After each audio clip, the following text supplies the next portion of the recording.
This one for sure go down, and also they go to the opposite position. This one I think go up, just because again they are evil people. And probably not though. And now we are nearly there, we are nearly there. This one seems to be a bit easier. But there is a problem. There is a problem. The problem is... Fuckerinos. The problem is...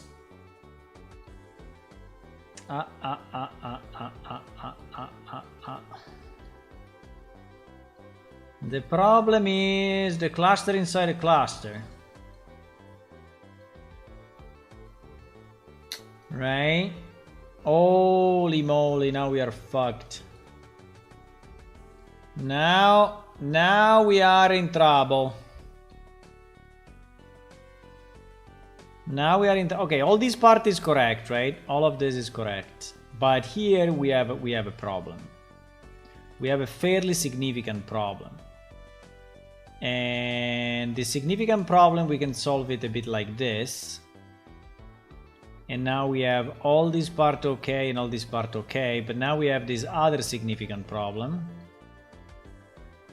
And holy.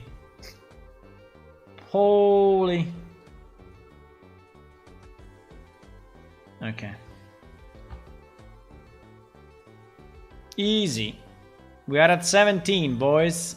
17. There are 20. Look at this guy. This guy, it is a 3 and 3, 3 and 3 are very, very weak. So 3 and 3 actually... 3 and 3 are exactly. But... So this means that the 4 and 4... So this means probably that this wall structure needs to go inside of this. Probably. I mean... Kind of, maybe.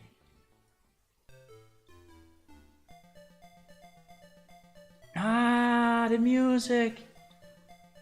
Puzzle Babbo. Puzzle Babbo. Where is it? I know, it's Wonder Boy. I know, Wonder Boy. Pam, pam, pam, pam, pam, pam. This was the... Yeah, Wonder Boy. It is a very nice music, I like it. It's a bit repetitive, I have to say, but did we do a mess or what? I think we did a mess,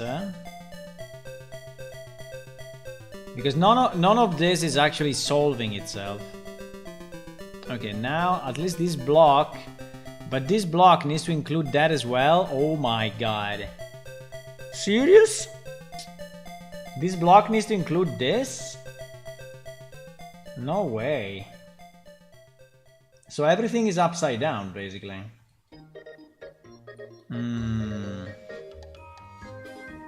Uh-oh. So all this block at the bottom needs to go inside of this. Can you believe it? So all this needs to go inside of these two guys.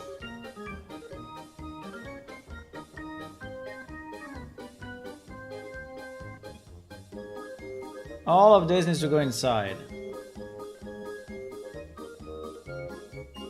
All of this. There is no space, bro. There is no space. The problem of this one is the space.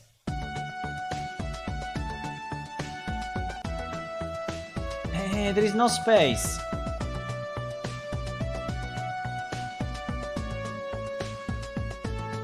Bro.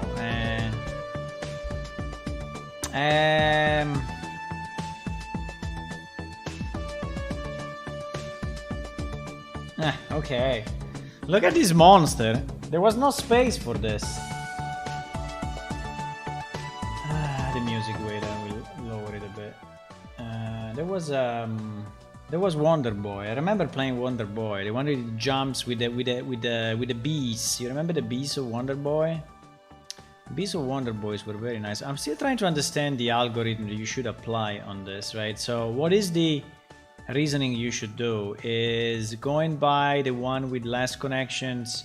Now I think you need to go by cluster, right? So if you see a cluster that is working by itself, like in this case, all this cluster is working by itself, right?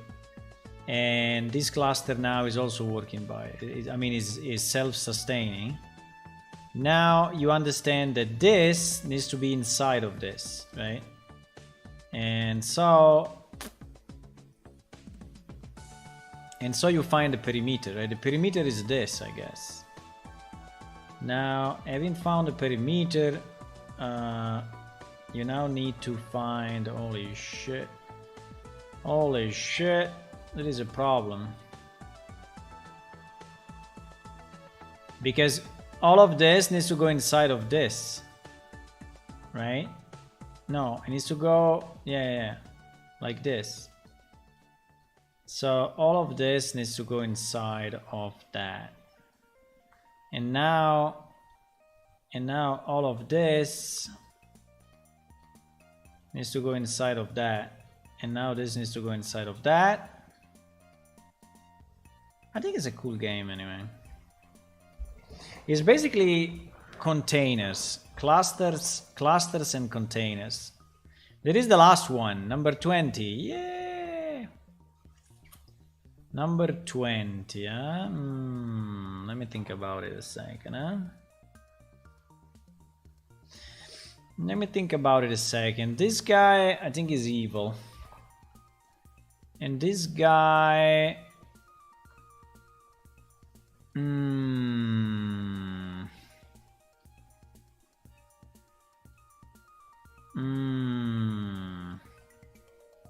Yes. I think we are on the right. Well,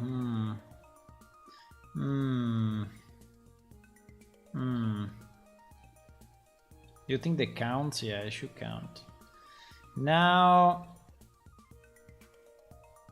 done. And now what? It's finished. It's finished. It's finished. There's no next. There is no next. That's such a pity. Okay. If you find another good one, let me know. Huh? Let me know. Okay, so let's go back to our puzzle, because our MMO is a giant puzzle, right? It's the biggest puzzle you can ever solve. Apart from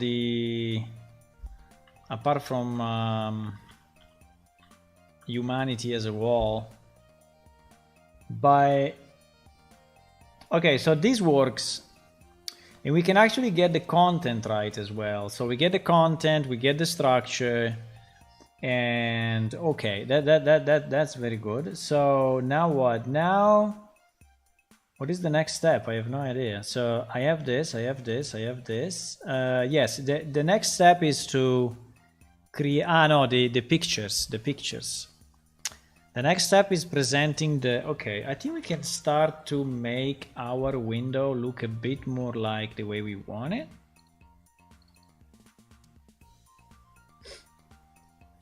Because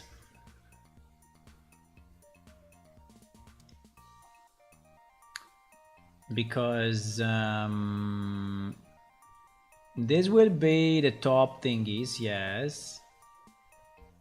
And every time I click on the top thing, what should happen? I think we should just change the structure, but I think probably the easiest, you know what is the easiest? The easiest is that I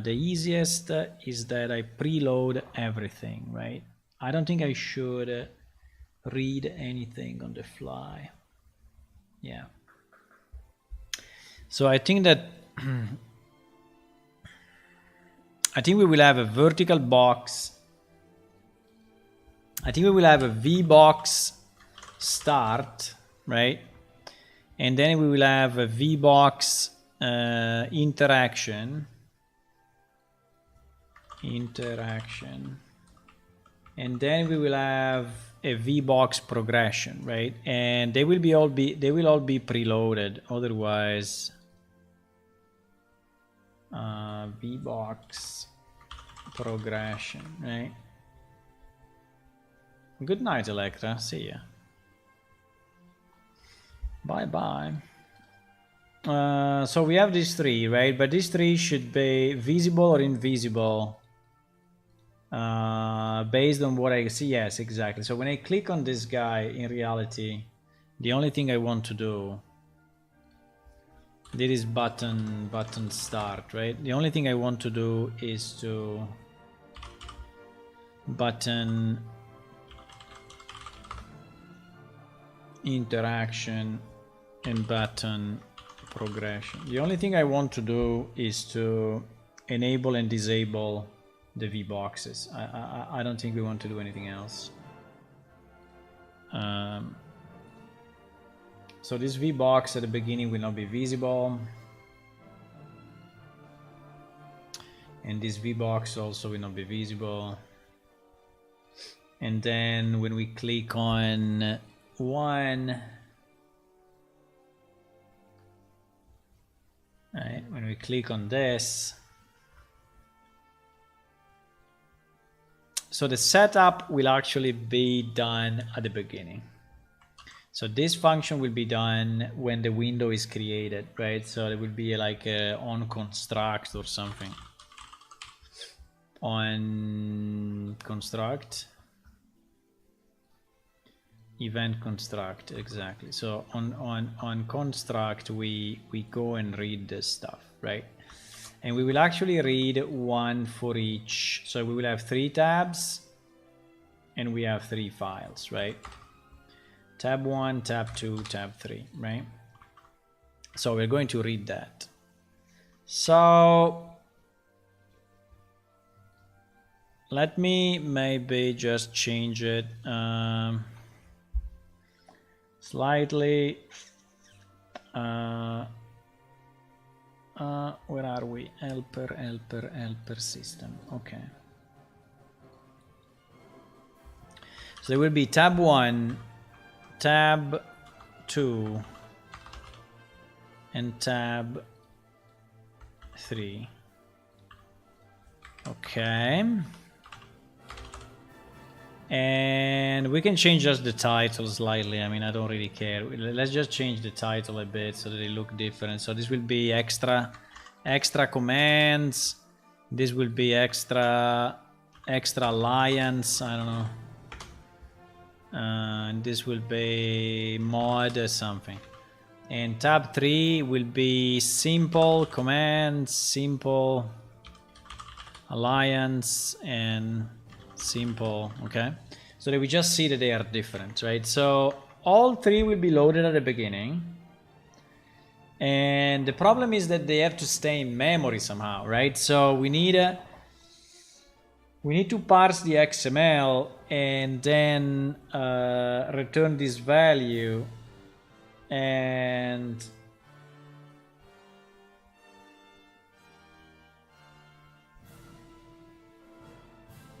yes. Yes, the difference is that the difference is what? The difference is the VBox. The difference, I think, is the VBox, no? Can we clean up all this mess because we don't need it at all? Yeah, I think I will clean up all this because it's really not needed, because we simplified it so much.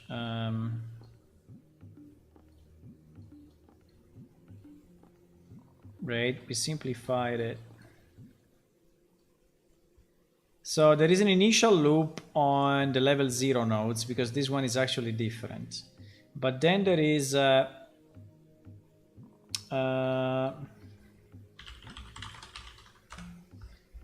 this create all other nodes, right? There is recursive, is a recursive function, and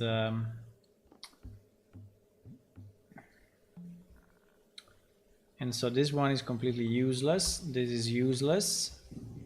That is important because it's what happens when you click on one object. And this print, I don't know, this print we can probably remove it at the moment. So we use current father. Huh?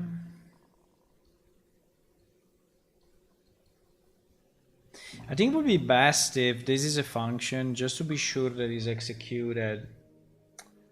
Yeah, I think all of this should be a function, boys. I think it's a bad idea that is an event, because an event is not waiting the end to go back, right? But I don't know if you can have recursive functions.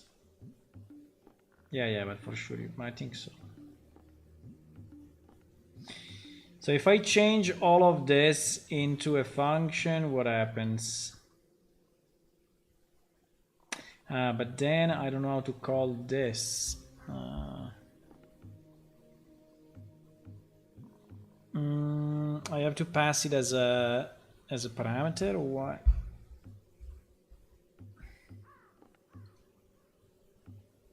Yeah, I have to pass it as a parameter.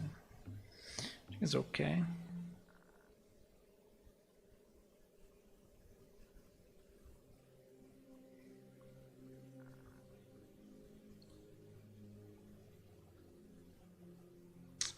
So if I call this function create recursive to or whatever, and I have my delegate, and here at the end, wait a second. Yeah, I prefer to put it into a function actually. So if I call create recursive to, and I call this one, and I put this one, and I have the delegate being the delegate, right?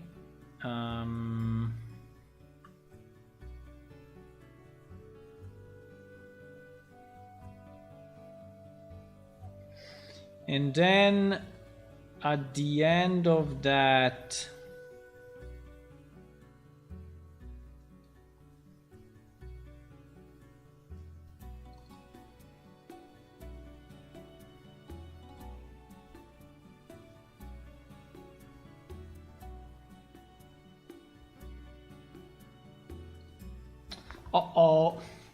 at the end of that, what? At the end of that, we call again the same function or what?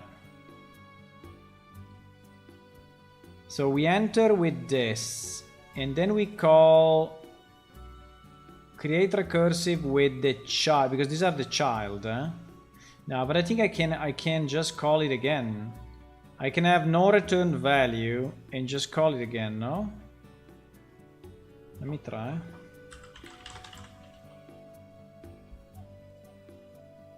Yes, I can. I can. And now, and here we get the children. Right? We do it with the children. Now we need to pass in the delegate again, yes. Because it will be needed. Okay. But that's fine. I prefer to have it in a function to avoid any possible mess up of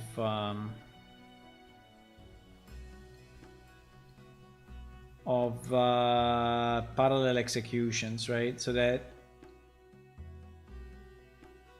is executing something while, okay. Now return value doesn't have a parameter. Yeah. I think we can. I think we can remove the return value. We don't need a.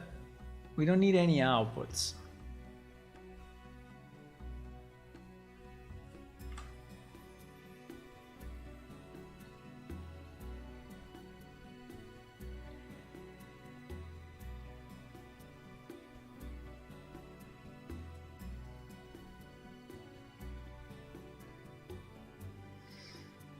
Do you think it will work? I don't know. I did a lot of changes actually, but I hope it's okay.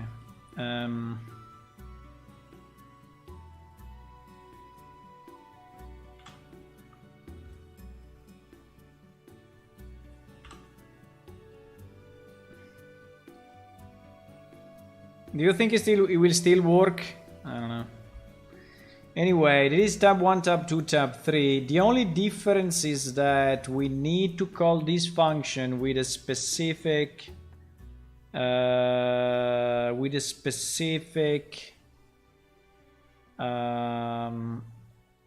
panel, right? Because if my VBox, right? My VBox start. So this VBox start is the one that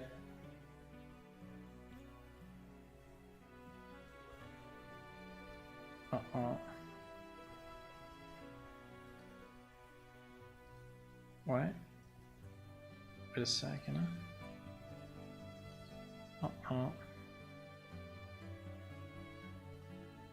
I lost it.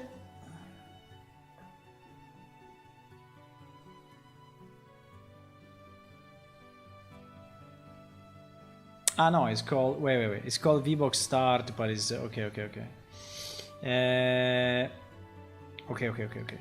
So let's add a new parameter here that is called VBox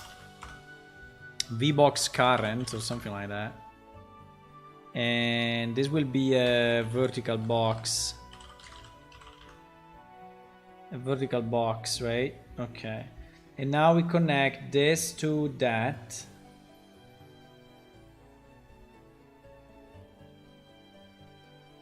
Right? Instead of using that. Okay. And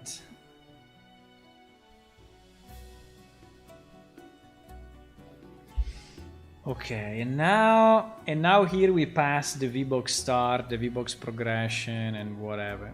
VBox current, VBox interaction, and VBox progression. Okay. So now, this is good, huh? This is good.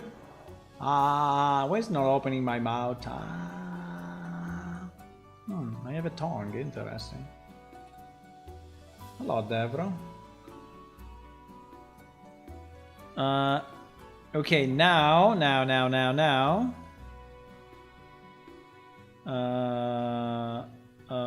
Yes, I know. I understand. No problem. We can solve it. No worries. Okay. Now. But this thing is taking shape, It's taking shape. I think that it's getting cleaner. It's getting cleaner and cleaner. Look at how clean it is now. Wow. But I don't know if it still works, but let's see.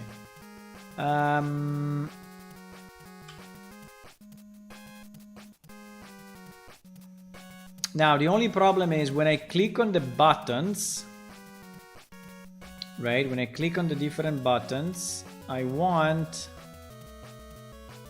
I click on different buttons, I want to show, so to set visibility visible or whatever, and we want to set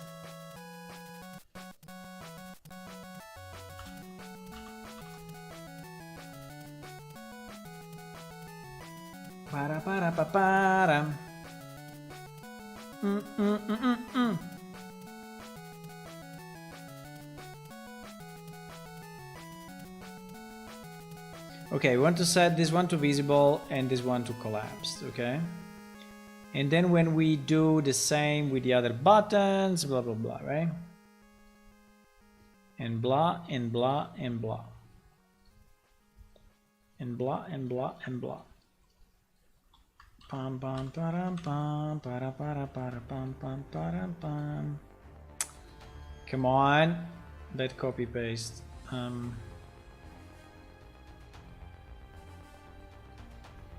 Okay, and that is collapsed, visible, collapsed. That is collapse, collapse, visible. Okay, good. Now, if I start this, what happens? We do it in the... Yeah, it's okay. We do it in the T. That's fine. So I have commands, alliance, command, alliance, right? If I click here, I have extra commands, mod. If I click here, I have simple, simple, simple. Good job. Okay, so we can basically switch help files based on the tab, right? You just need to fix them, but it is fine. So, and I can also click on this thingies, and it is loaded once and for all, which is very nice. So we don't spend any time loading anything. Okay, perfect. The only problem is that all that mess stays in memory, but I would say that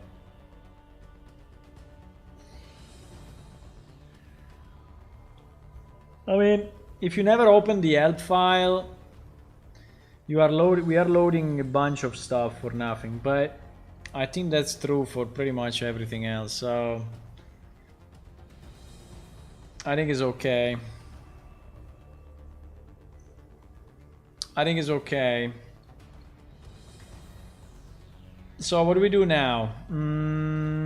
Okay, so we have this ability to trigger by... Okay. This first level, I'm not using it anymore. Yeah, this first level is GG. We managed to do it better than that. So first level is not needed. So this variable is not needed. Also current level 0 and current level 1 are not needed. Okay, now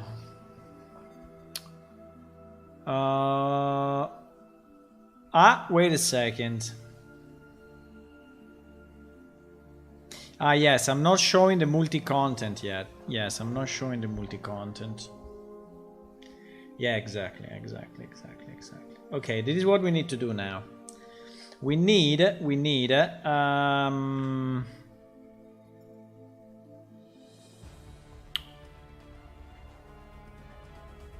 yeah, we need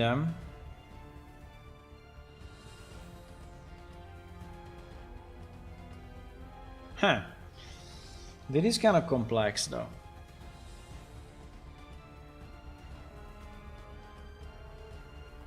That is kind of complex. Because if we have a mix of text and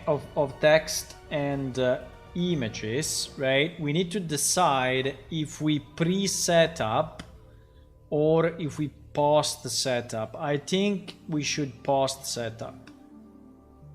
Like, I don't want to load a bunch of images if at the end I'm never gonna use them, right? So I prefer to... Yes, I think so. I think so.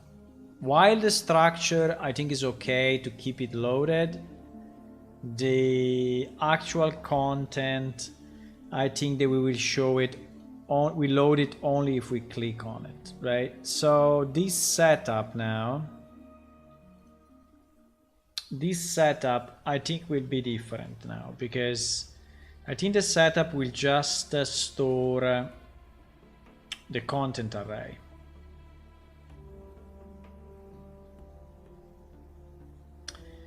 So we store an array of help content structures.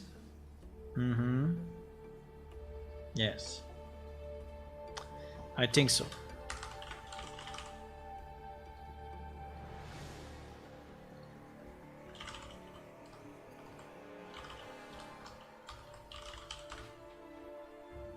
And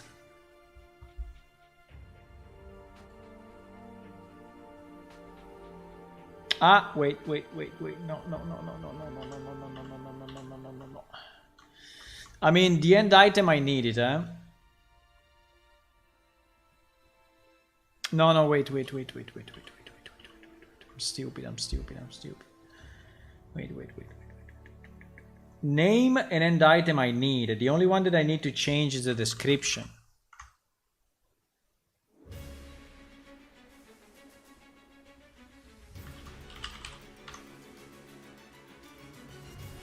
This one is helper content, whatever. Right? Because the node still needs a name and it still needs to know if it's an end item or not. Right? So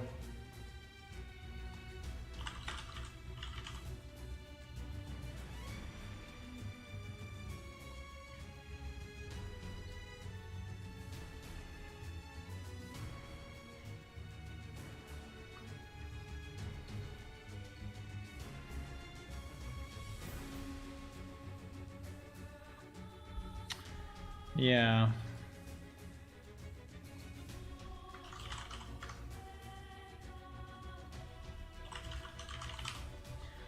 Yeah. Okay. Nice.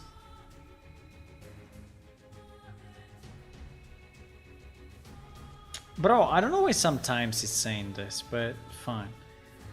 Okay, now the important point is that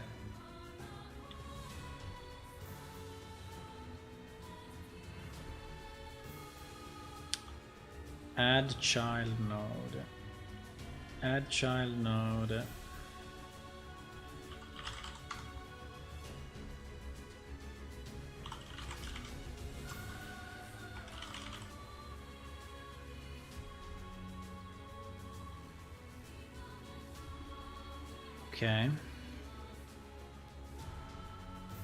Okay.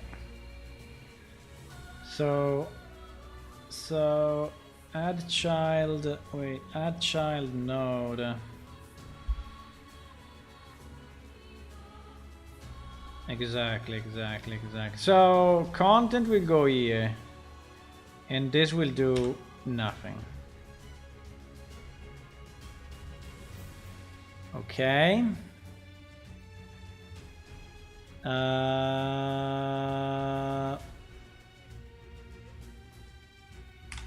Yes.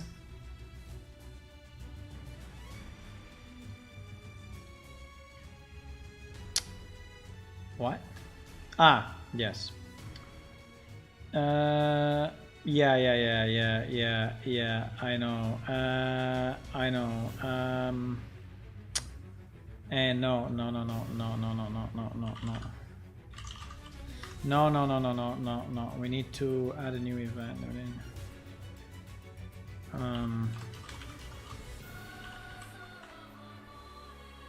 Yeah, because now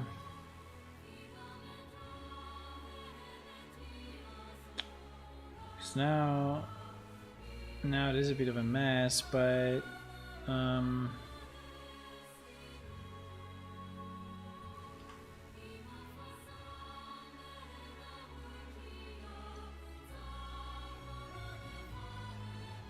now for now let me just do this. But in reality it's not this, huh? Okay, so now should be identical to before, should be absolutely the same, with the difference that we properly use I don't know why sometimes it's saying this thing. It happened to me already, saying no value will be returned by reference. Parameter content node bind blah blah blah, right? But in reality, my parameter content, which is this one that is complaining about, right? Is because I don't know, is because whatever. If I do this and I connect it again and I recompile it, No, still complaining. What the? Why? Because it's not visible? What is your problem?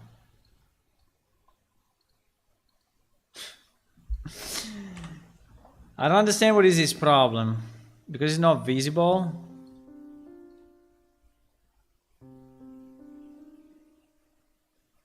I'm not passing it by reference. I'm not doing anything weird. I'm just passing content the way it should be passed.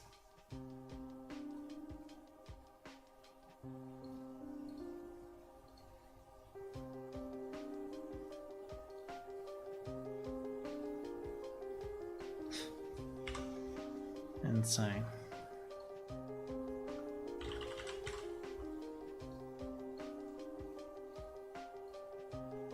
Whatever I do, even if it's an empty array, you know, I think if I reloaded the editor, it would not give that error anymore. You want to bet? You want to bet on that?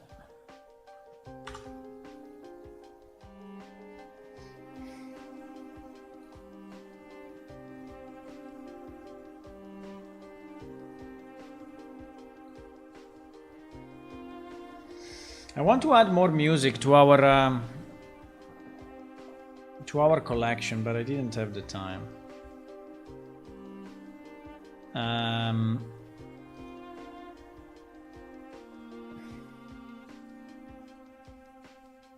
No, I'm still saying it. So maybe so then is a real error.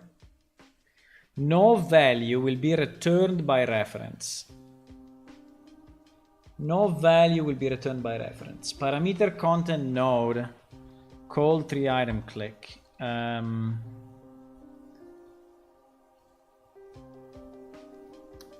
don't understand what is your problem. I don't have pass by reference active, right? If I add it activated, I understand, but I don't have it activated. So why you complain that this is okay? Let me remove this. Let me remove it. Let me remove it. Let me remove it 1 second. Let me add it again.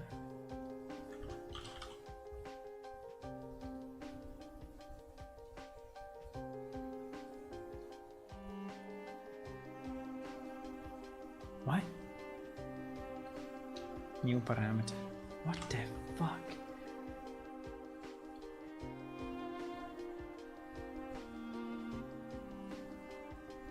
I don't understand what he's saying here. I don't understand what he's saying. Why is annoyed by the fact that this is past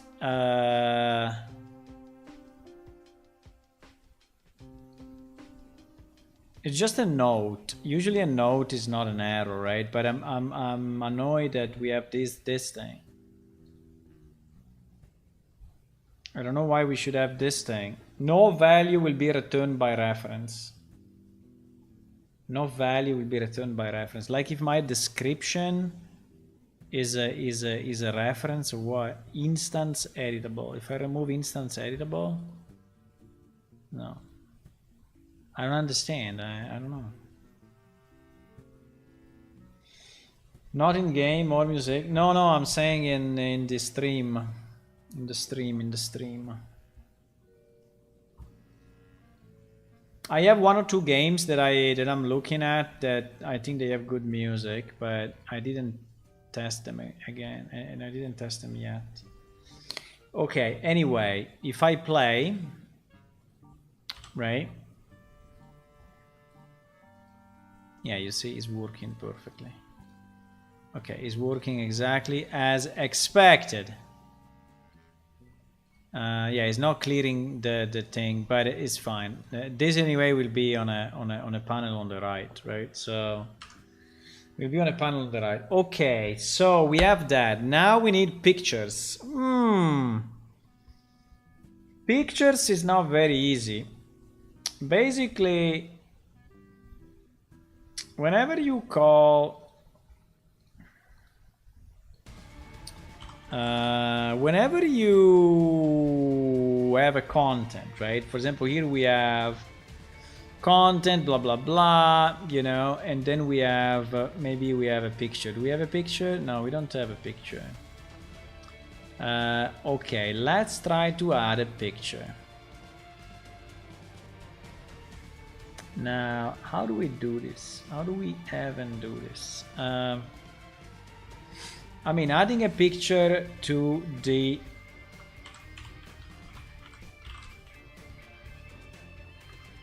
right, adding a picture is this syntax.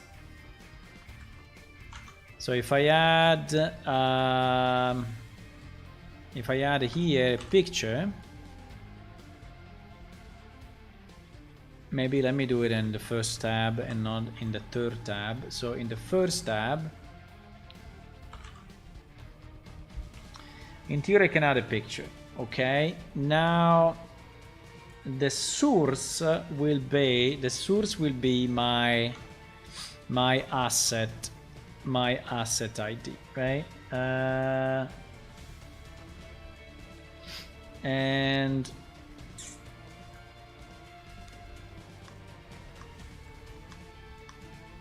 so for example, my asset reference, for example, will be like this, will be like texture 2D blah blah blah blah blah, right? Texture 2D blah blah blah. Okay, so now when I am clicking on the thing,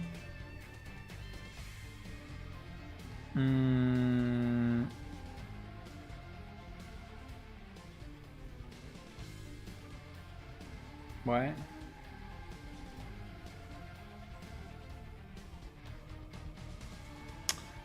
Come on, bro. You can do it.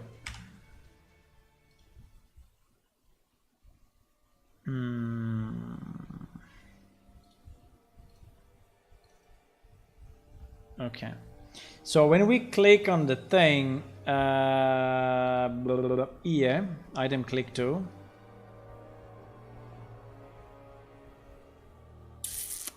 we need to have a panel on the right, right? We need to have a panel on the right. So actually this whole thing needs to be split.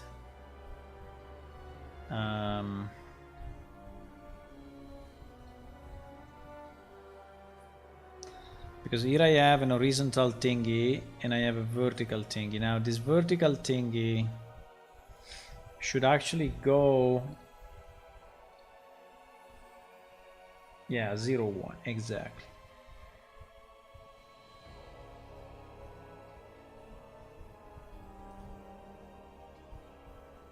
But the problem now is that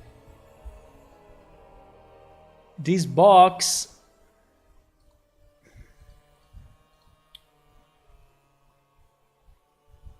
no, wait, this one should go here. There is another, yeah, there is the description. Yeah, exactly, the description.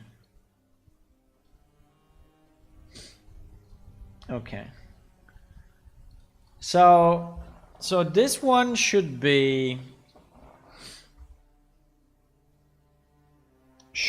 what? Should be a scrollable box. Should be a scroll. I think it should be a scroll, right? Should be a scroll box with scroll box with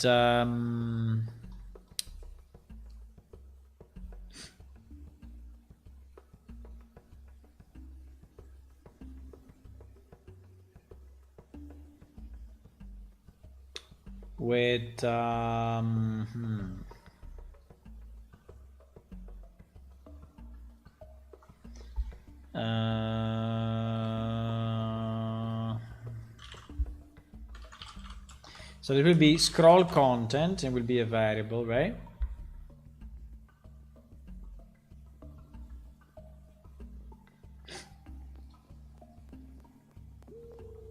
And now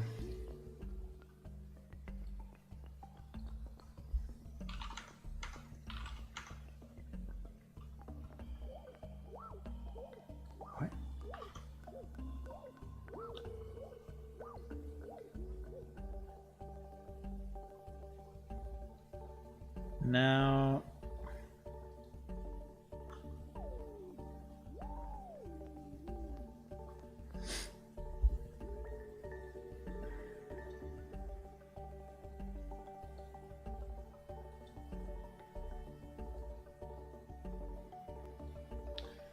Now,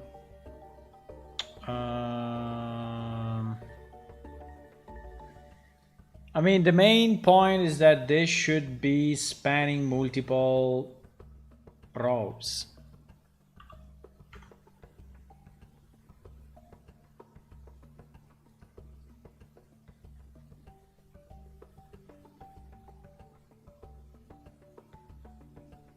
But I don't know. I would think a bit better to the layout. For now, the layout is not a big issue, okay? So we will fix the layout. The most important piece is that this scroll box will have to be, as soon as you click, right? As soon as you click on one item, that scroll box needs to be cleaned up, right? So I need a clear children. And need to clear children, and then for each of the content that I have loaded, right? I mean, I really need to for loop on this. I need to for loop on this, and I need to break on this.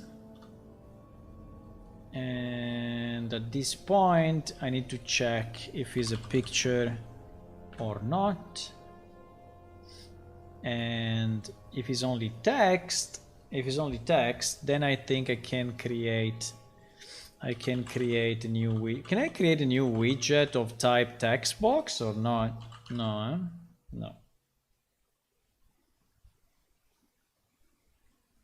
So I need to, okay.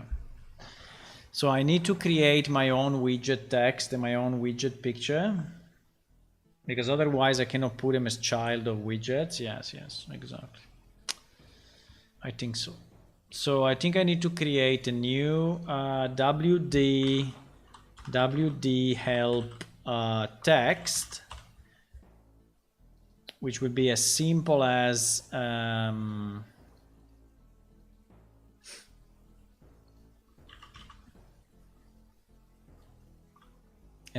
having a text, right? And for now,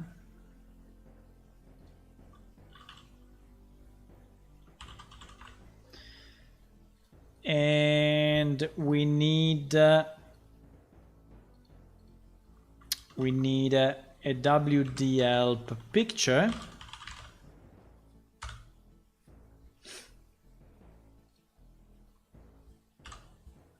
That is as simple as having a picture.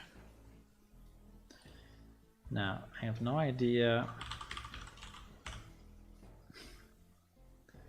I have no idea about the size of this thing, but I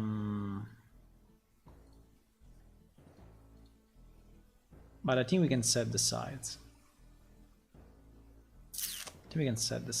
So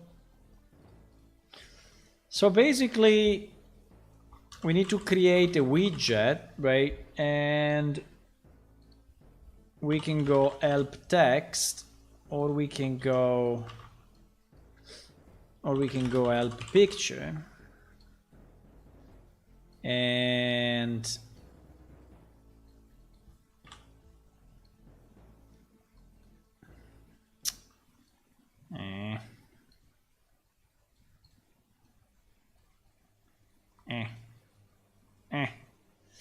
okay, so if it's text, we create text. If it's picture, we create picture. Up to now, everything makes sense. And now let's say that if it's text, we just get by the way, this TXT description, yes. we just get text. No, we just get text. No. No. WD help text. WD help text. WD help text. Because it's not a variable. Because it's not a variable. But now it is. So get txt whatever, right? And we set text equal to this. And then if it's a picture,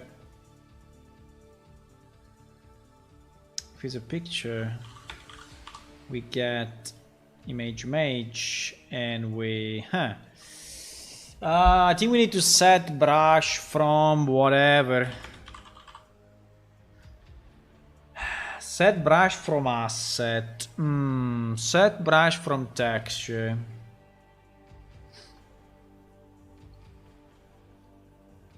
Set brush from texture. Texture 2D. Yeah, but I need to load a texture from, so here we have the same problem that we had in our previous game. I mean in Unreal. So which is that we need a BP utils to actually provide a loading mechanism for the texture, right? Get u material by path. Get texture by path. Yes, exactly. I think we need get texture by path.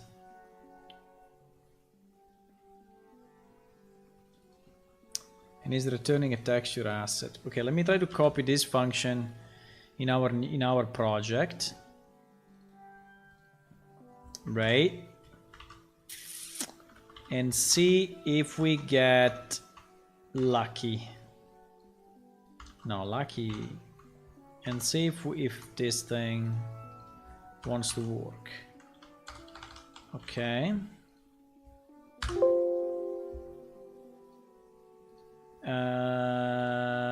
Yeah, we have to stop debugging, but let me save everything. Okay. Okay, let's recompile.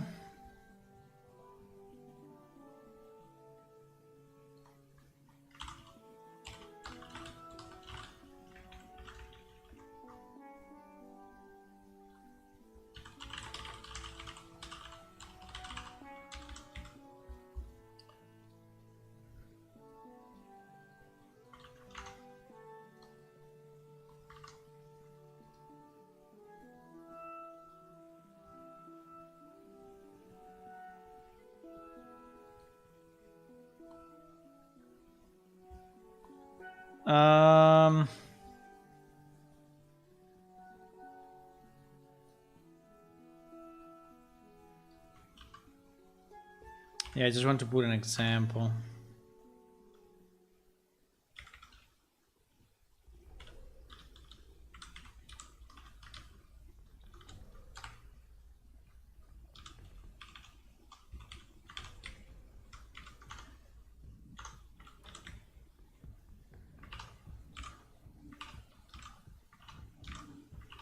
Just want to put an example.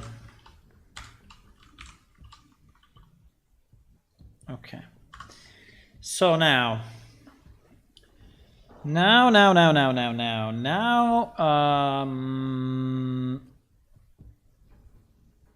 okay, succeeded, fantastic. So we can call, in theory now we can call that function.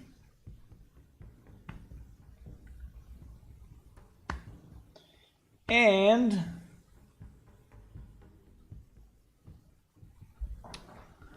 I need to drink.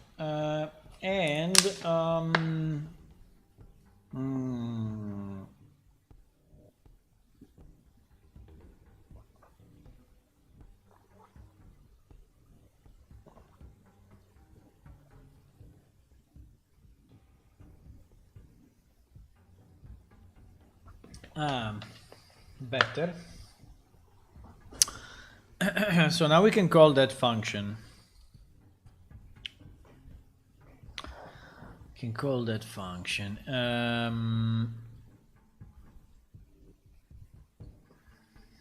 Oops. Click on something I didn't want to click.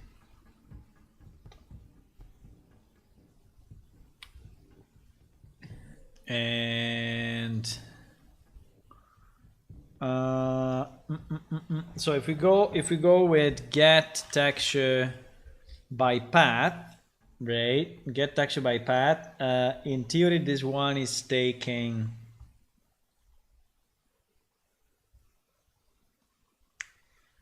the picture reference, and this one should plug. No, it doesn't. Why it doesn't? Texture to the object, texture to the object reference, texture to use to set on the brush.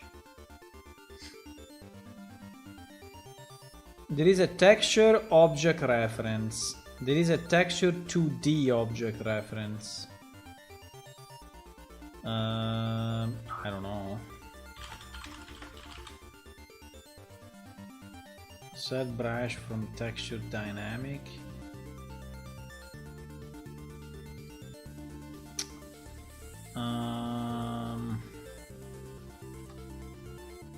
Why set brush from texture requires a texture to the object, and this one is a texture object. So set brush from asset.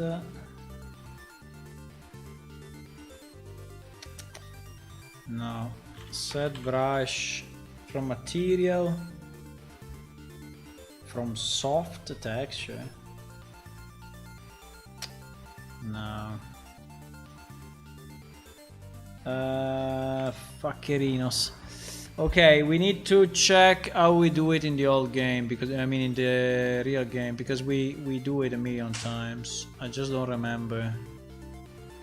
Just don't remember how we do it, but we have set texture from brushes a million times, and we load it exactly that way. So we load it from a reference, and from the reference we get the texture and we set it on the brush.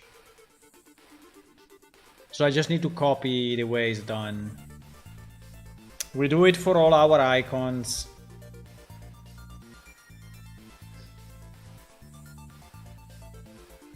And so it should be easy to do.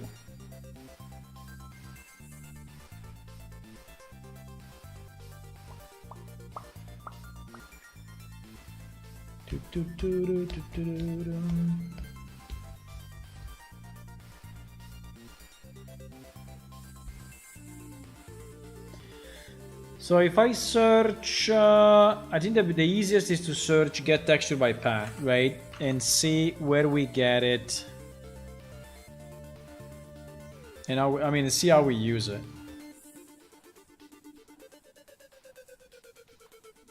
Get texture by path. Yeah, for example here. What is this, by the way? It was a test.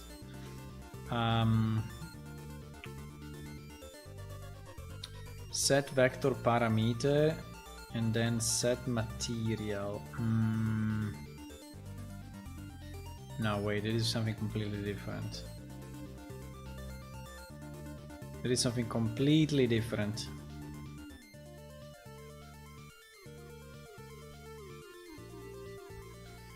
Get texture by path, make slate brush, set brush on image. Okay, so we do it a bit different.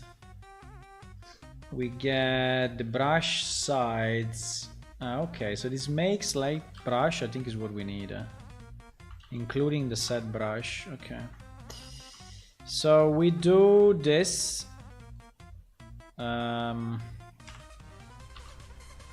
So make slate brush and set brush from texture.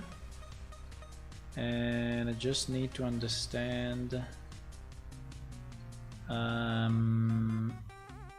So this goes here. Now we have the image sides.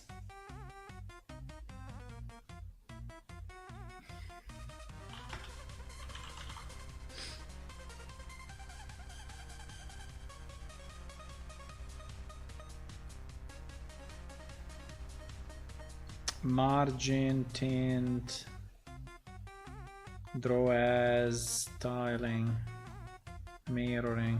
All of this is the same. Now we just changed the image to be our texture, and I would say we also changed the image sides, right? We changed the image sides to be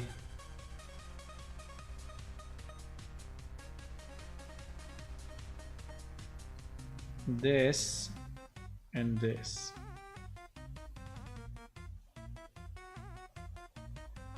And we are good, huh? And we are good. Okay. Boys, are you following or not? Okay. So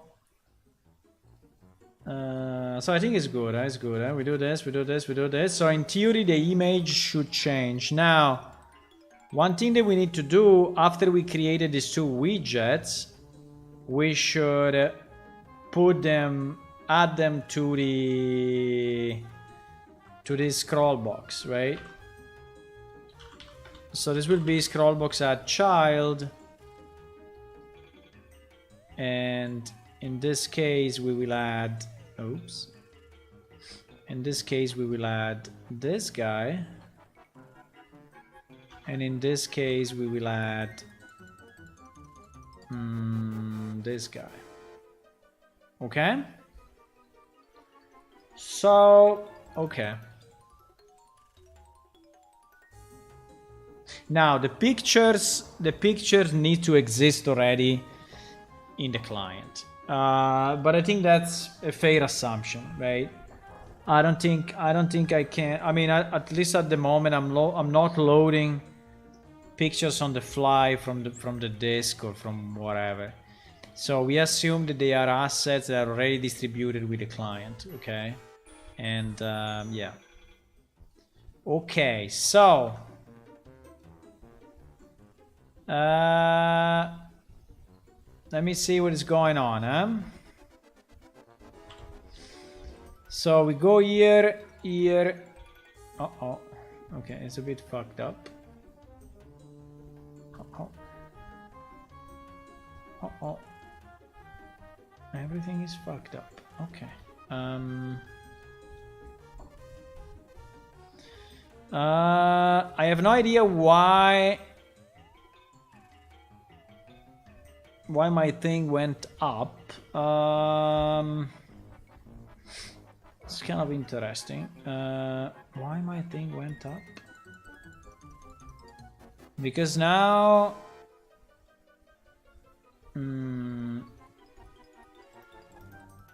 I mean, I could make this panel completely independent. It maybe is a good idea, but I don't know. I could make this part completely independent from the left. Or I could pre-size the left.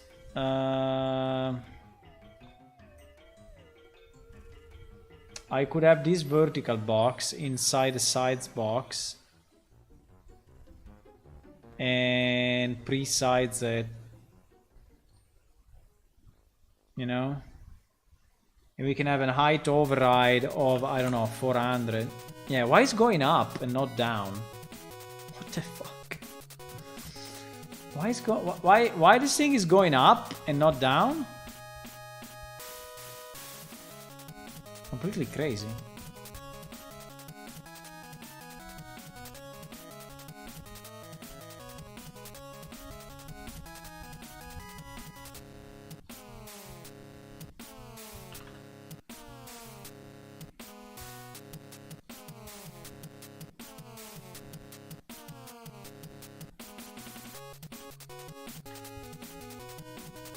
What?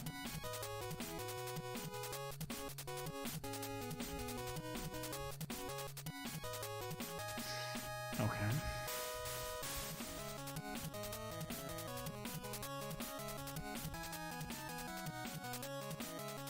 What the fuck? Why this thing is going up?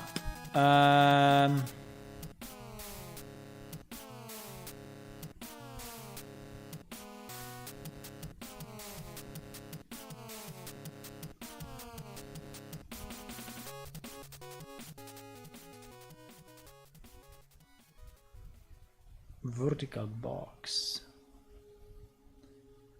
Grid panel 0. No, 0.5.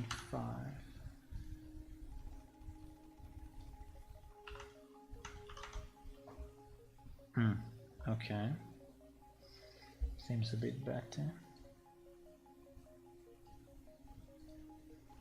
Okay, so we have a pre-size of 400, so the one on the right should be 400 as well. Maybe. Okay, now it's not bugging out. But here is bugging out completely. So I don't see the content. Plus... Okay. Let me see.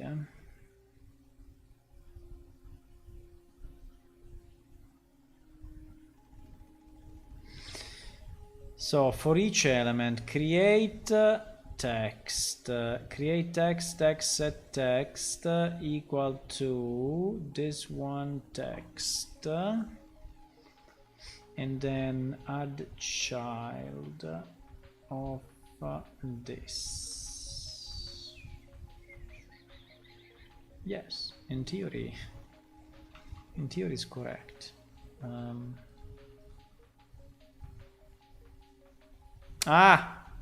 Fuck, is the opposite. It is exactly the opposite. Okay. Okay. Let's try again. Okay. So we see the text and we see the picture, eh, boys? We see the text and we see the picture. Now, if we know how much, what is the ratio of that picture, we can actually size it as we want. So we could say, in our text file, we can say, instead of 64 by 64, we can say, I don't know, 300 by 64, whatever it is. Let me see. 300 by 64, huh?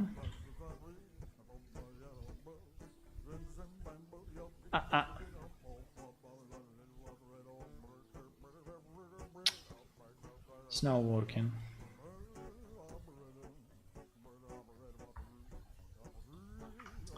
So the image is not getting sized. Even if I have the size here, the image is not getting sized as expected.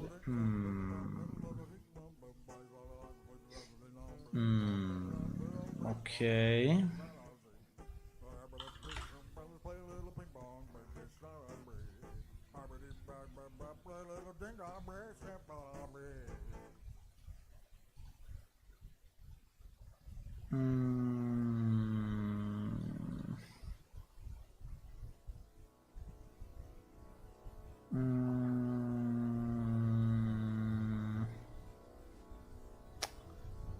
Wait,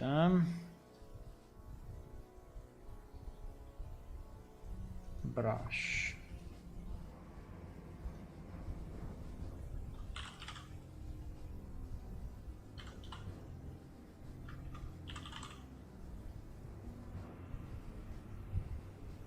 Oh my. What is the name of the picture? PS logo. Okay, PS logo. PS logo.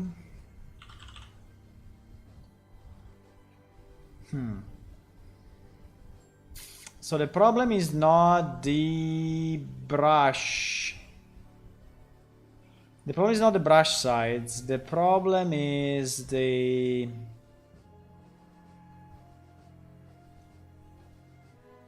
the size of the slot. The size of the slot. But the size of the slot. The size of the slot. Because if I do size to content is a problem, because it means that I cannot size it, right? Means I cannot size it. So, but if I try to size it this way, it's not working either. So I think I need to do something like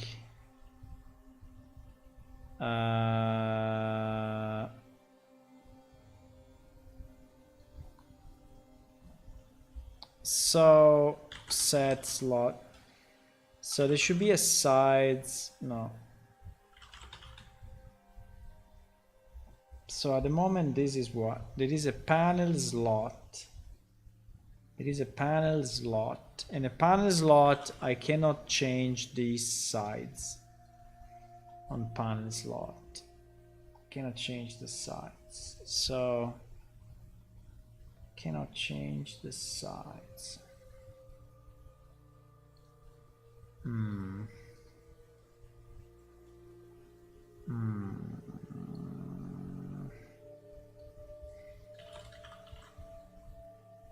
Set desired size in viewport. Set desired size in viewport. Can try this.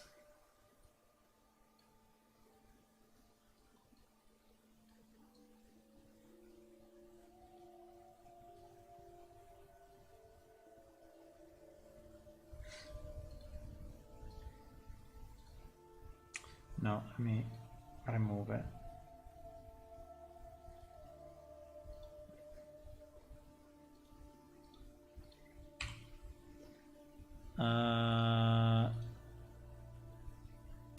Fuck.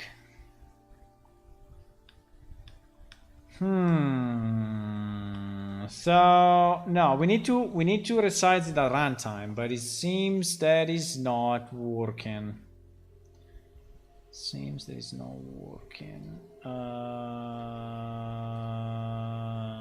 Picture. At the moment is take all the space available. The moment is take all the space available, but that picture. But this picture is not changing its sides, and it seems that there's. Let's try to convert it to canvas panel slot. Wait. Let's try to convert it to. This seems not to be working. Let's try to convert it to cast to canvas or as canvas. I think there is an as canvas. No.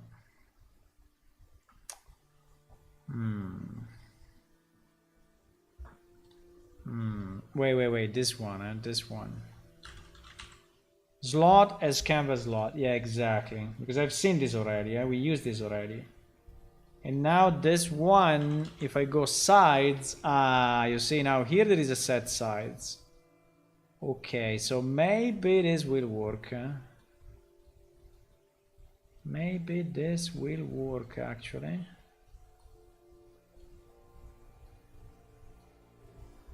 Okay. Yeah, because we need to be able to size pictures for sure. Crap. No. It's not changing sides in any way. It's not changing sides.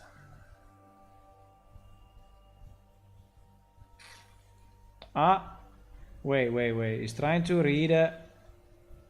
Trying to access property null. Slot as canvas slot.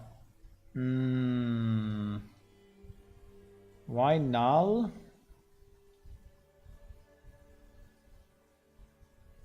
If I created my WD picture and then I set the brush and then Maybe because I have to do it after adding as a child, like he's not a slot yet. That's possible. What the hell is going on here? Maybe he becomes a slot. Yeah, which makes sense, by the way. I think he may become a slot only after he's added to the thingy. No. Access known, trying to read. No, I'm still not getting that as a slot. So it's still not getting that as a slot.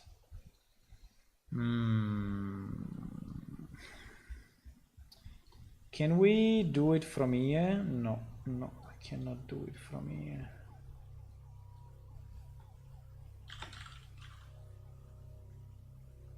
Cast to canvas panel slot.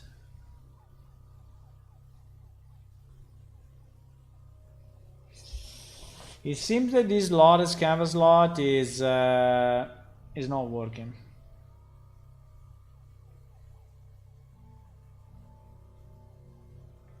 Probably the reason is because the picture is actually inside a grid. It's not inside, you know, the picture is actually inside a grid. It's not inside a canvas. So probably that's why. Yeah, that's possible, huh?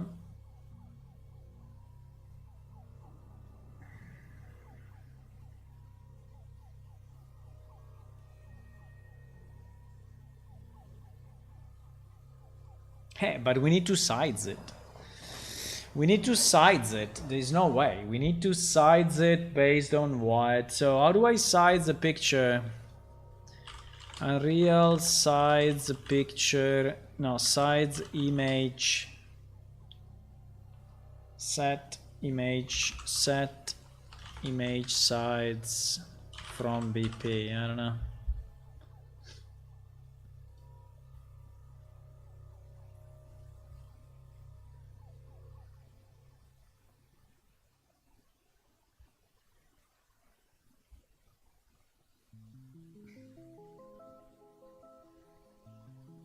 Size to content. Size to content. If I do size to content,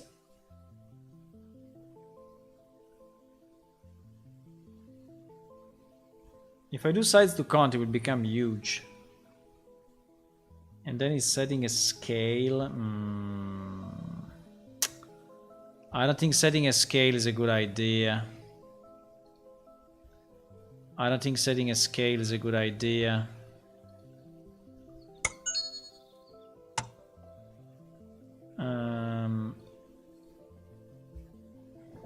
I don't think setting a scale is a good idea. We can do size to content, but if I do size to content, you know what happens? It will be super huge. As soon as I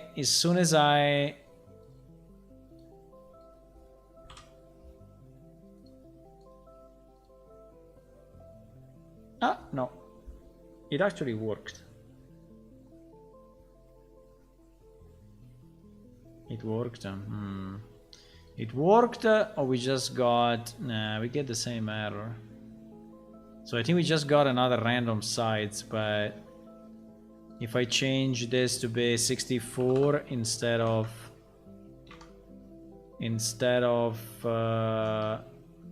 whatever.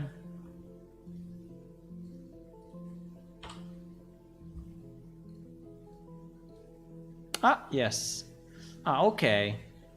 Okay, so it seems that we can size it now. Okay, that's good. So if we can size it, okay, so the trick of size to content kind of worked. But then which one of the different settings that I do then would, for sure this one is not doing anything. This one is not doing anything. Probably is this brush then. Okay. Let me try again now that I removed a bit of stuff. Yes, 64, 64. 364. Okay, nice. So we can size the picture as we want. Now you need to know how big is the picture and everything, right? So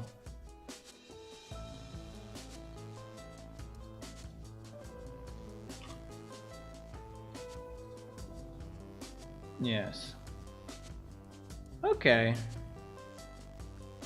Okay, now we have another problem. The other problem is that the text is actually going completely crazy. And I think that the reason is that our widget help text is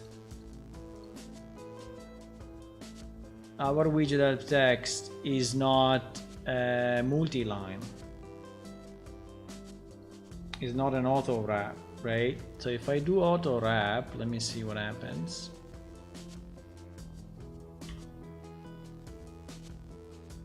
Yes. Better. Ah! No! Why?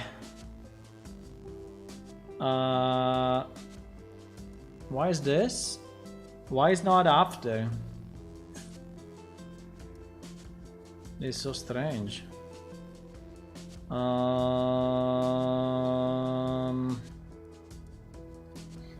It is so strange. In theory, here we are inside a scroll. Well, we are inside a scroll, not inside a grid. Yeah, we are inside a scroll actually.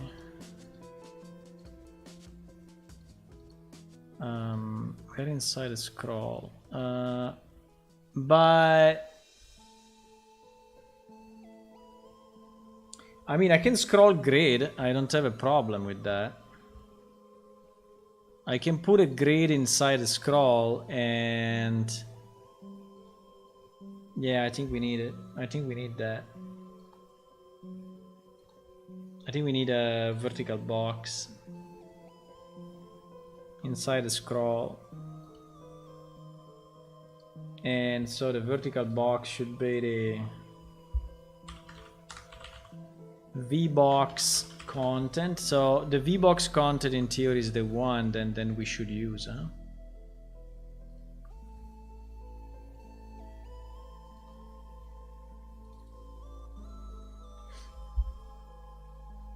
The VBox content and not the scroll content.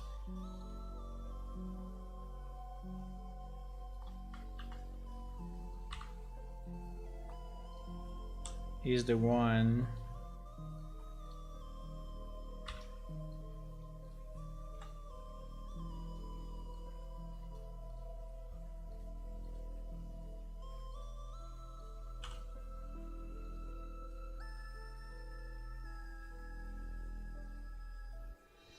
what?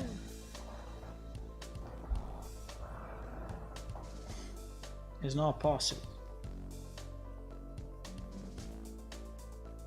It is a vertical box. Why?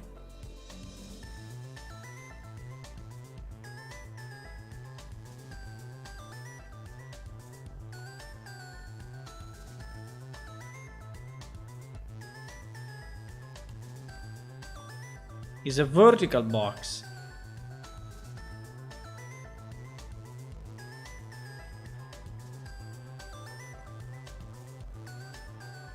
How can a vertical box?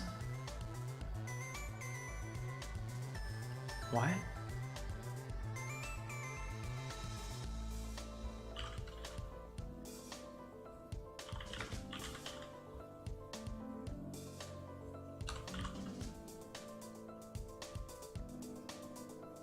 Exactly. How can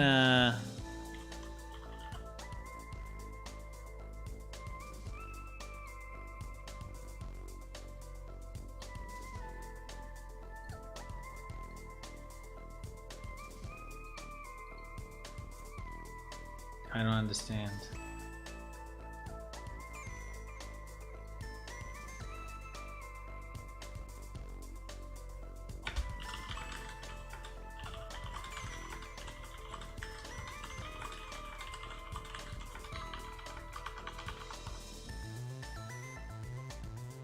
Ah, because it's not size to content. Ah, that's why. Because it's not size to content, so the...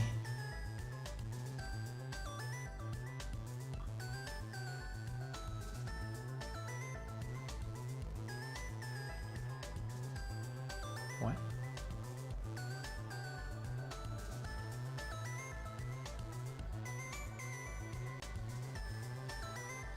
GG.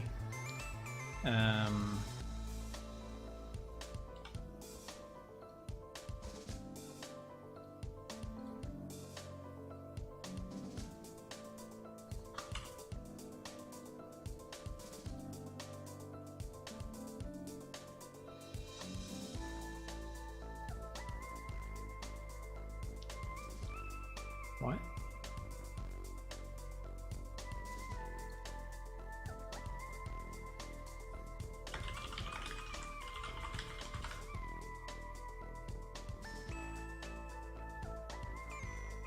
Bro, what is going on?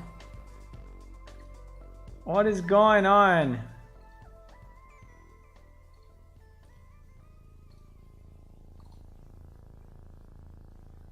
This one is text block. Is text block, even if I changed it, and it is the default text. What the hell? You serious? I mean, that window is keeping the old reference. What? Don't understand. Impossible. Yeah, it's keeping an old reference actually. He has an old reference of the same object.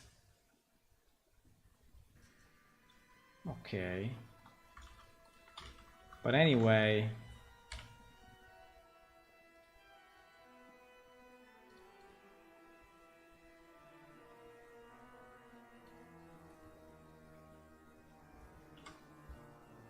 But it seems that by default is not.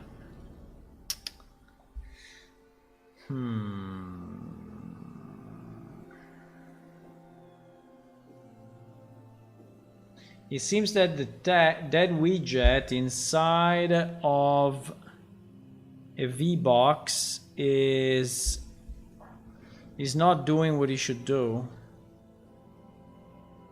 But the same inside the scroll content. And the same inside the grid. So it seems that he's losing the size to content and the don't understand what is going on.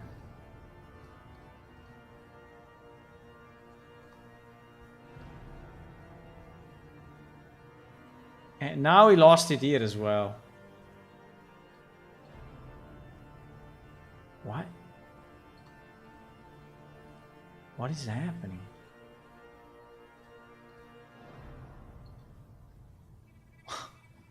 I don't know. Sometimes it works one way, other times it works another way. How it is possible? Now it worked like this, then before it worked like that. I don't know. If I auto wrap, look, if I auto wrap after size to content, it's doing this. If I size to content after auto wrap, is going on 2 lines. What does this mean?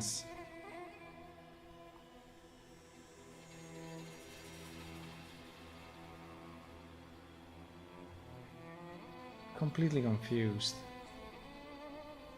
Why? Hello, developer. Yeah, I'm still going. We're making good progress, but now I'm just stuck on a stupid formatting problem. So like that I need my text to be in line, you know, with the pictures or with the other items, and so I selected a VBox and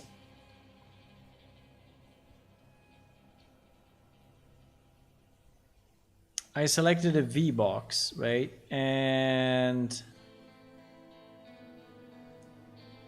I just wanted my text to go I just wanted my text to wrap automatically. And actually, if I select wrap without size to content, right? If I select wrap without, I don't know, it's so strange anyway. It works like crazy. Look, why is upside down now?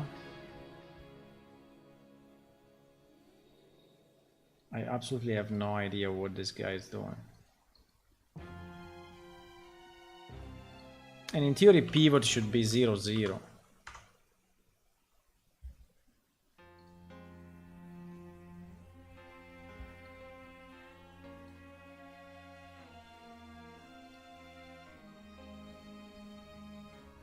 But if I do that, now my text is actually wrapped, but the picture is below the text.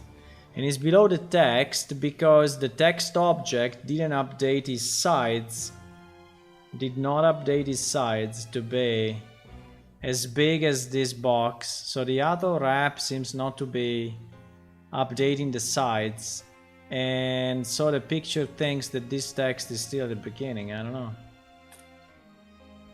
It's so strange. Seems to be a bug or something.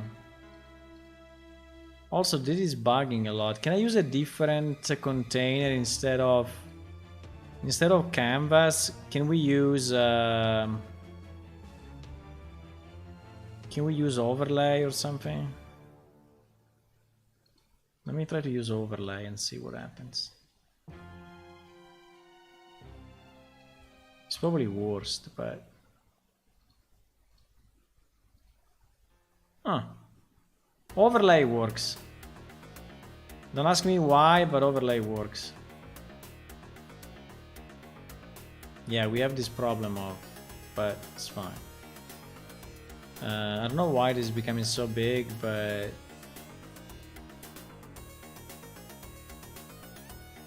it seems that this part is changing based on...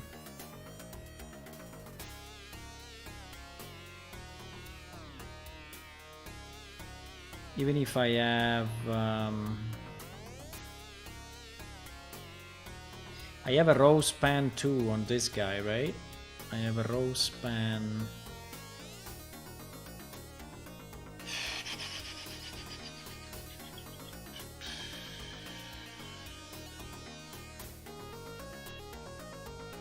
I have a row span 2, yes. I can go row span 3, I don't know.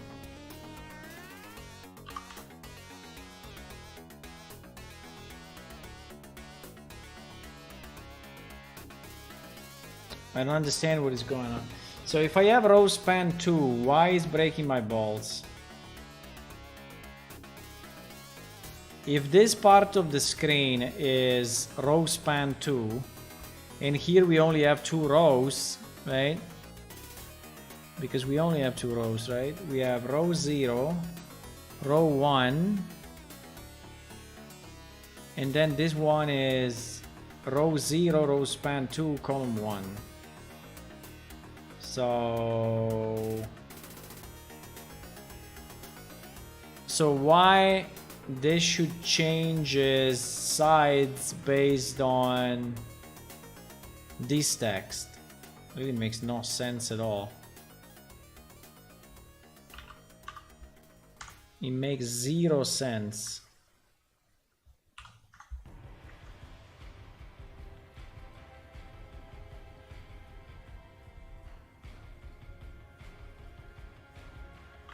Zero one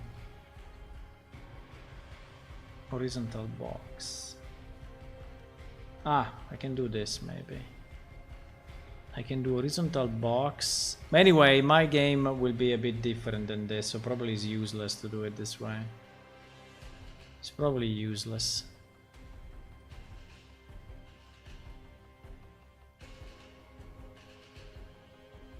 Why is taking all this space?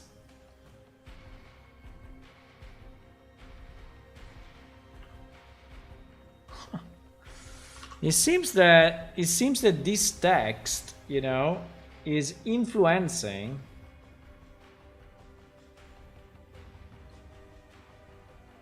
it seems that this text on the right is influencing the column on the left. And that is so strange because in theory this text is inside, let me see, is inside a V box, inside a vertical box, which is trying to take the whole space. And the V box is inside a scroll box that is also trying to take the maximum space, which I think is okay, and is row span too. So, but now, you know, you see that this is starting from here instead of starting from there. And depending on the text that you have on the right, you know, this one on the left is moving up or down. You see? It's so strange. So it seems that the row span 2 is actually not working as expected.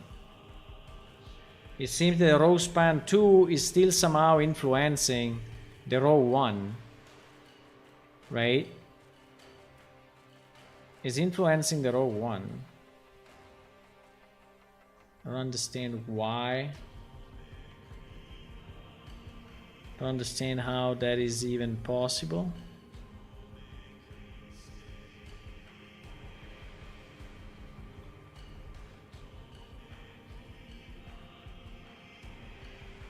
Yeah, you see, the more stuff you have on the right, the more this thing goes down. Do you have an idea of why this is happening? It's super strange. Now, I understand the sides box, but the sides box...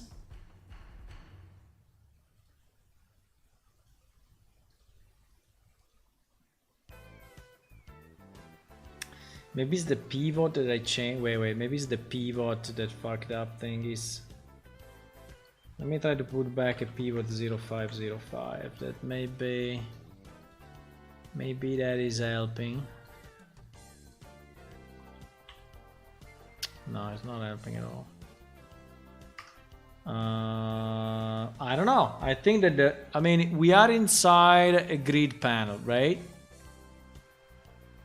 Maybe the image is fucking up. No, the image is just trying to take the wall space, so...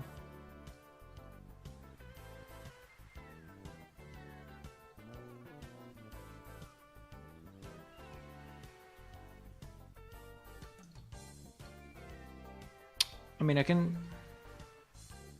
Even if I hide this, look, even if I hide this one at the top, right? This box is still staying kind of in the middle. I have no padding, right, on this box.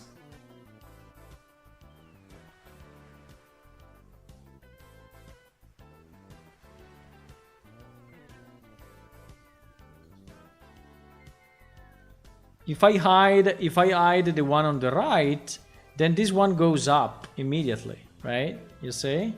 If I hide this, it goes up immediately. So it's like if this one is influencing the one on the left, and I don't understand why. You see? It's influencing it.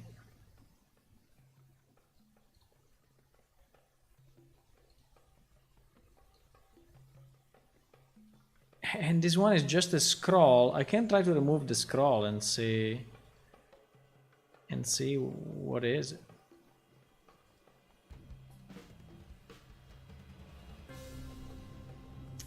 No, but even without scroll is doing the same.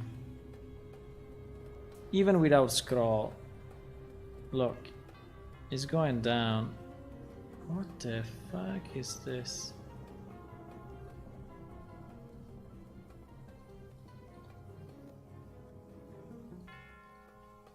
I understand my sides box, but even if I remove the sides box, right? If I put it at row 0, then obviously it will not, but the problem is that at row 0 I have something else. Right? At row I want it at row 1. Now it seems that it's calculating the rows based on the item on the right, even if my item on the right says row span 2, right? And so it should be completely independent, because if it's row span 2, then it doesn't influence the rows on the left. If I do row span 3 or row span 1, it's obviously influencing it. It's like if this thing is trying to stay in the middle, but if I say top, you know, it goes here. Super strange.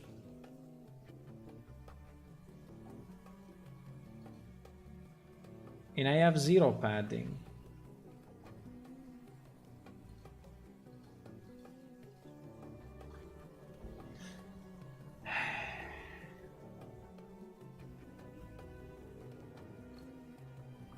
Or is because I have this thing 0109. Let me try one thing. If I have 0109, right? And here I duplicate this. Ah, okay. I think I understand why. Well, I don't fully understand it, but I think is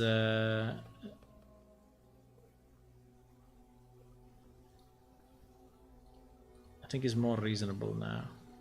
So if in the grid panel you don't specify a value for one of the rows, then it will automatically calculate it, right? So I remember if we put 0 and then 1, the first one stays as expected, but actually it doesn't like a 0.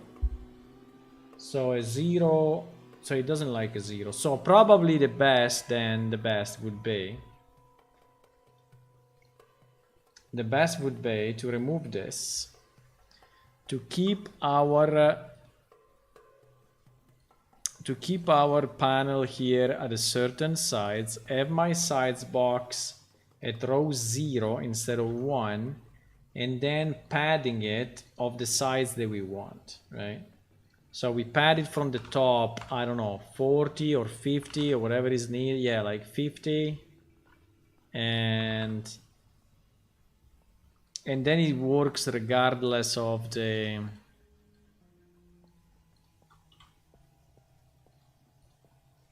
Yeah, it works regardless of that, and now this works. Okay, nice. Okay, good.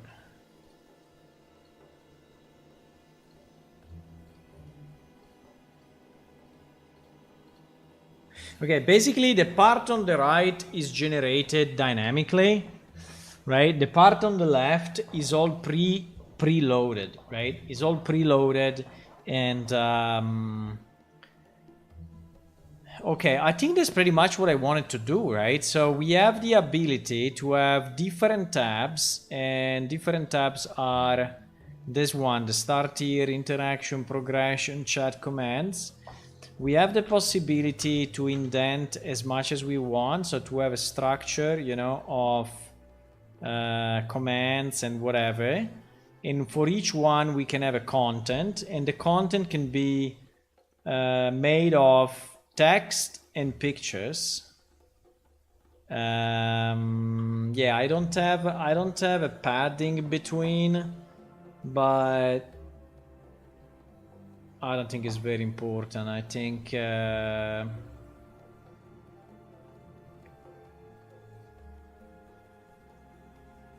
can probably put a basic padding on my widget. I think I can have like a top 10 and bottom 10, and so that my image will always be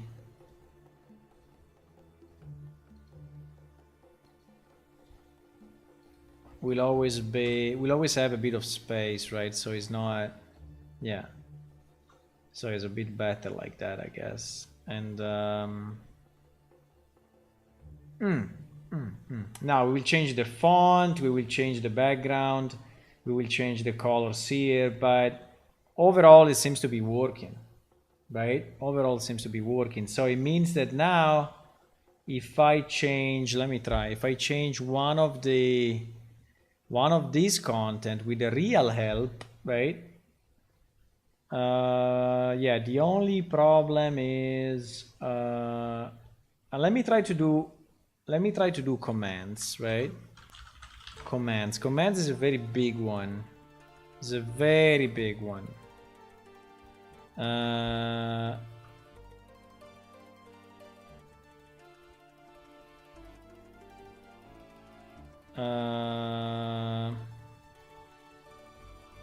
What is that? Bro. It's not here.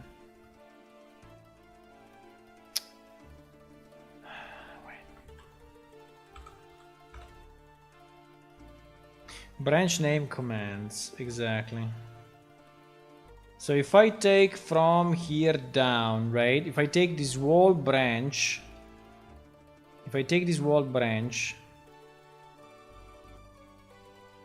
yeah, I just don't know how long it is, but I have no idea where it's finishing.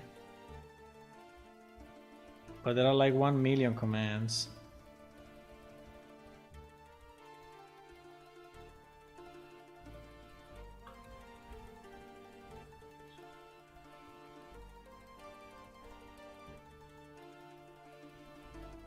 Help channel commands. Huh. The problem is understanding when he's finishing. It's insane. I mean, this thing is insane. It's absolutely insane. It's probably finishing here. Path commands. It's never finishing.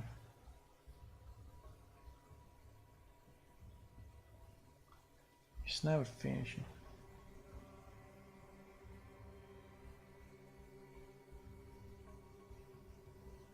Now, because the command piece we want to do fully, right?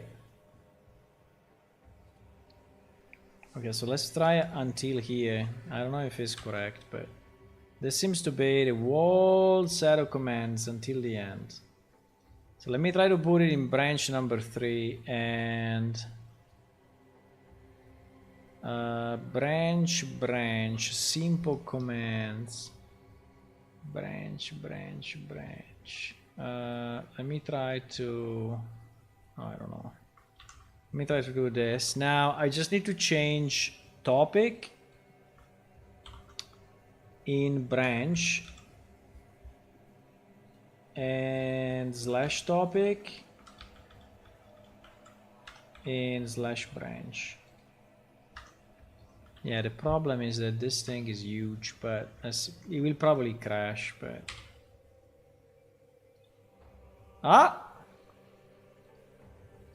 it worked. No, it didn't.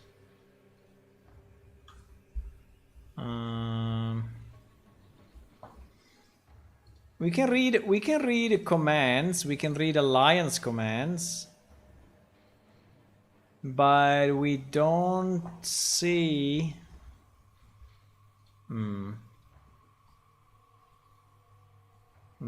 So maybe it's not correct, huh? We didn't try with multiple ones, huh?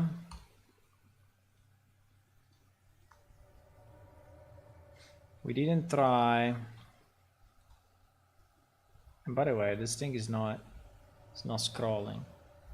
But okay. Why we don't have why we don't have the second one? That's very strange. Alliance. Okay, let me try to copy number 3, piece of the number 3 in the number 2, okay? So basically we go branch, branch. So we go down 3 times. And then we close branch.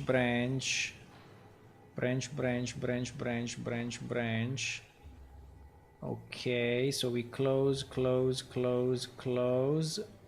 We double close here, I don't know why. We double close here. We double close. So let me remove this.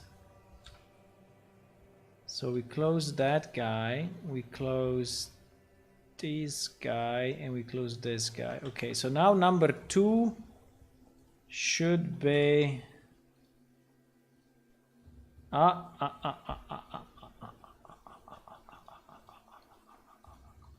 it's not working. It's not working with multiple child. No, it's not working, guys. It's not working. It's not working with multiple child. If I have multiple branches, I mean, until alliance invite, it works fine. But then after alliance invite, this alliance leader is already not properly read. Let me try to simplify it. Let me try to simplify it like this. Number 2.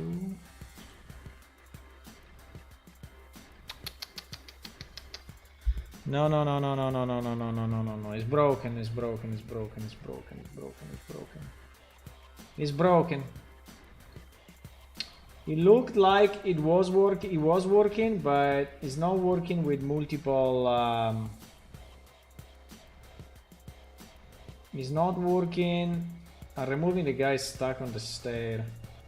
There is like 1 million people stuck on the stair.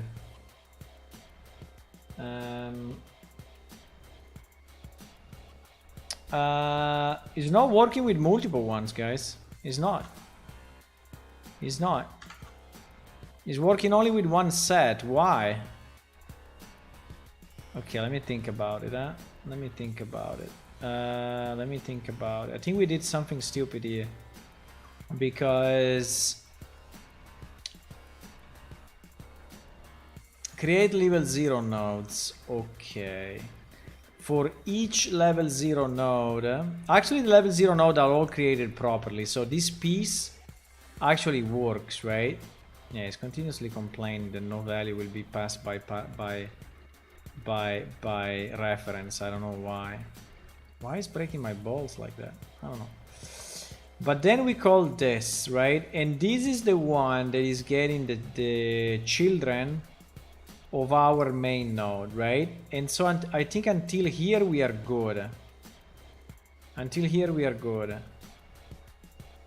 But then this for each loop is the one that is not working anymore. So it's executing it only once.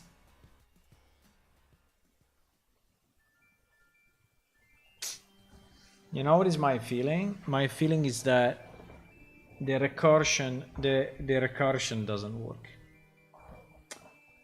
My feeling is that the recursion doesn't work.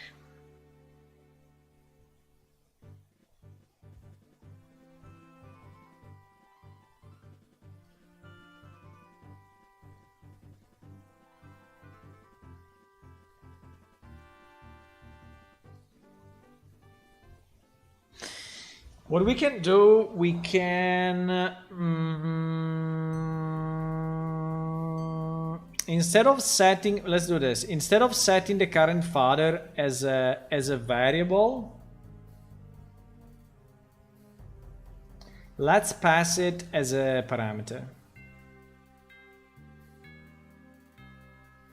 Let's pass it as a parameter so that it cannot mess up with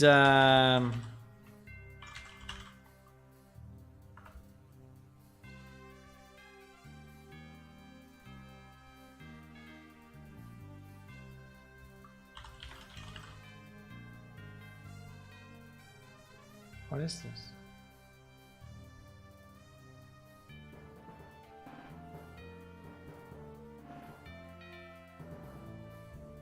Okay, this. So we will do this.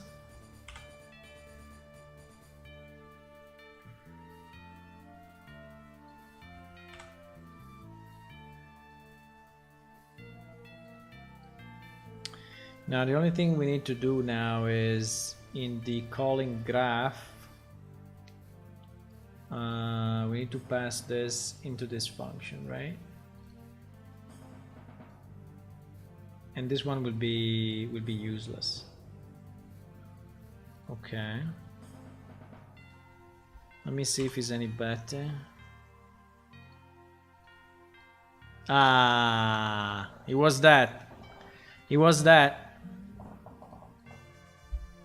My sixth sense, huh? My sixth sense, boys. I don't know why this one has more space here, but fine. Wow, look at this. So, yeah, it's not scrolling though.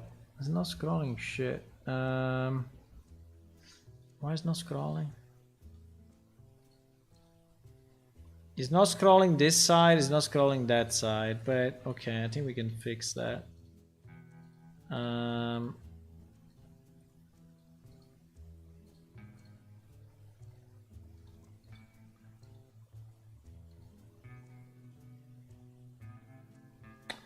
Yeah, one thing that I don't like is that you cannot really format the text. Meaning that if the text is multi-line, it's shown in one line only. That's pretty bad. Do you think it's because it's not a multi-line object? Because at the moment our WD help text is what? Is a text block, right? But in reality, there is a text box multi-line.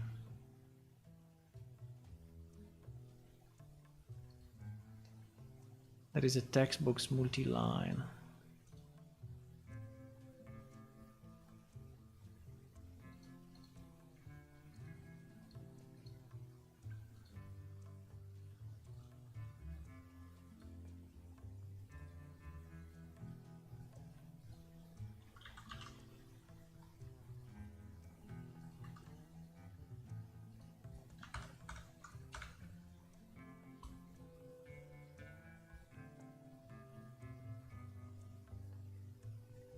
But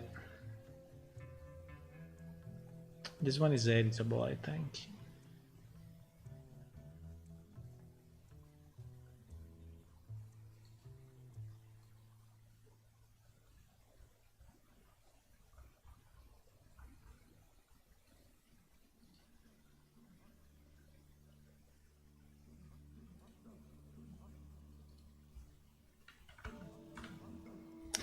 In theory it works though. I mean, if you have carriage returns, right? It seems that is keeping them. Also with the other techniques. So the question is why. You see that here we have a carriage return, for example, right? But when I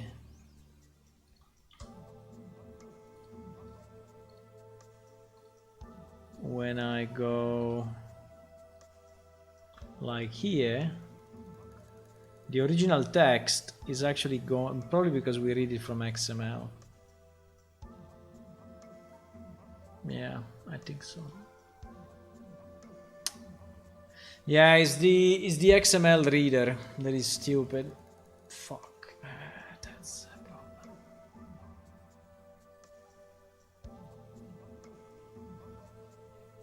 Because you see that here, for example, we have usage, and then there is an empty line. I mean, there is a carriage return, and then this, right? But I think if you are reading with XML Parser, the XML Parser is too simple, and I think it's just removing all the spaces. So in tab 2, for example, if I say with this command, and then I leave like all these spaces, right? No, that maybe should take, huh? Tab 2. Ah, you see. We are in tab 2 now. Let me try to edit. We will have the word edit just before the spaces, okay? We will have the word edit. Yeah. Yep. Is the XML parser that is stupid as a donkey.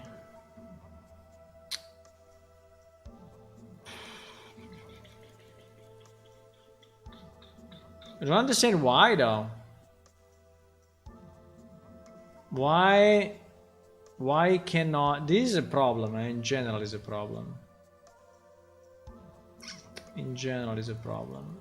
Well, let's say that for our scripting is not a problem because our scripting is also XML, and so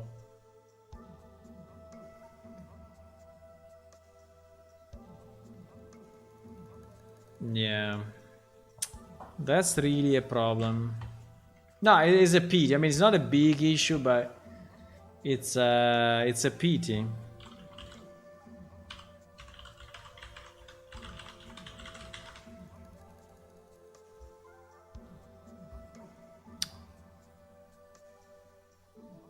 I don't understand why I cannot keep the formatting the way it is. I mean, why it needs to read the text and remove the spaces? I don't understand. Maybe because it removes the spaces before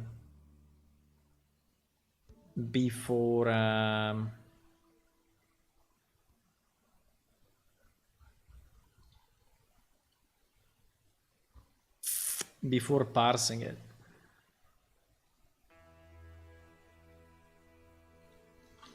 That's possible. Still is very annoying. I can change it. I mean, we can, if you want, we can change it. I mean, I changed the XML file already a few times because we needed some, but I'm surprised that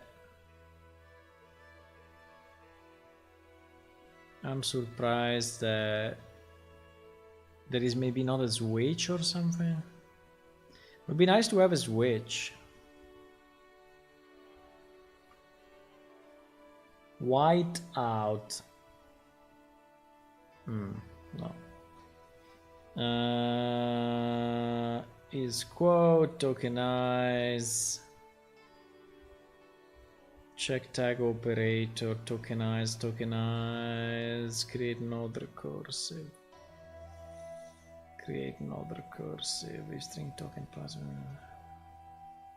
Because actually, you know, the part that we are reading is actually the content of the string, right? And the content of the string should really not be touched.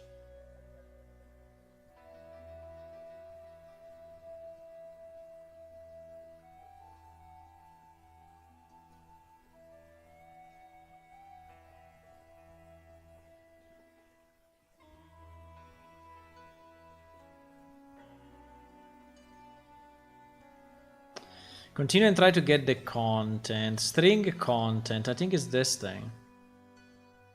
String content. Content length. Save the text. If content.length greater than 0, content plus text. If not, content plus tokens. I think he probably divided it. It divides even the text in tokens and then text for the tag.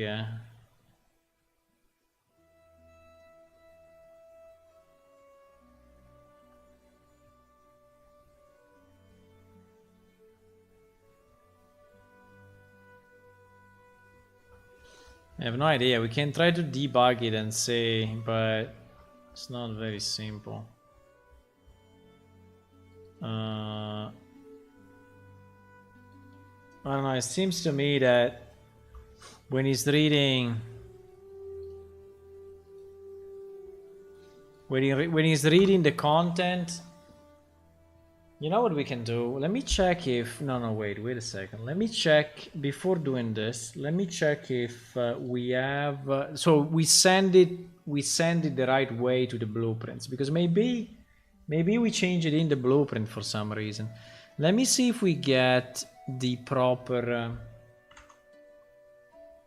before going to the XML parser, right? Let's try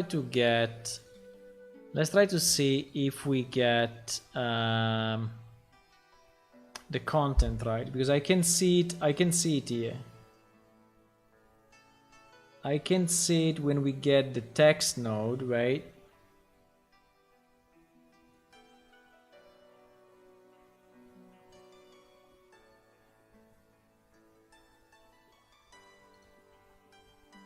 Exactly here. Exactly here. So at the moment we have a content with these sections list and explain all the commands. This section lists and explains all the commands. Let me stop it. Put the breakpoint again. This sections list. And let me try mod space. This section list, and then we go carriage return and carriage return, okay? And see why it's not doing what we want. So image node mod this section list, is already broken. Is already broken here. Okay, so yes, it's probably the parser. That is actually messing up with the text. That is super stupid. But anyway. So okay, so if that's the case, let me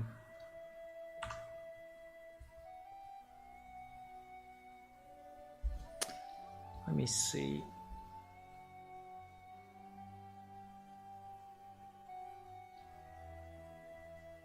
Tokens, help branch name, content, okay.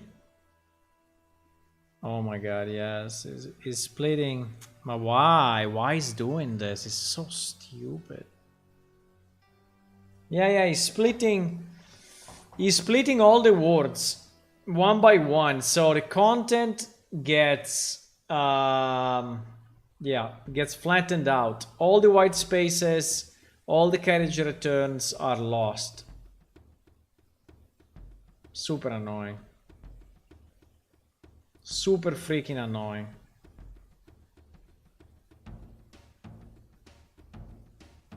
Insanely annoying. Is there an HTML tag for carriage return? No, I mean, sorry. Is there an XML tag? Is there an XML? To insert the carriage return into XML, you need to use its character entity and 13.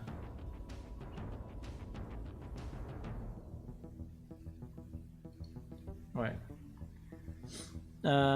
This is because compliant XML parsers must, before parsing, translate CRLF and any CR not followed by an LF to a single LF. This behavior is defined in the end of line handling section of the XML 1.0 specification.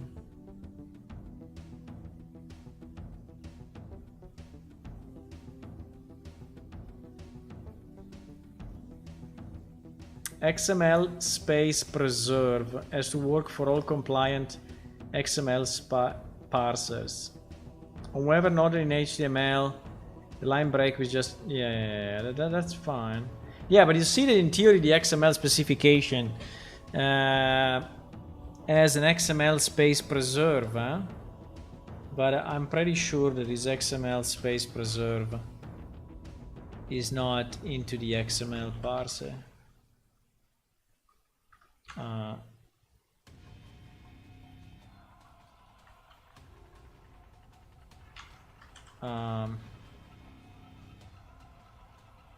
Yeah, it's not there at all. It's not there at all as I was expecting, because this parser that we are using for XML is very, very simple, right? It's a very simple, is the one provided by Unreal, and it's super simple. I think it's not even reading the directives at the beginning, so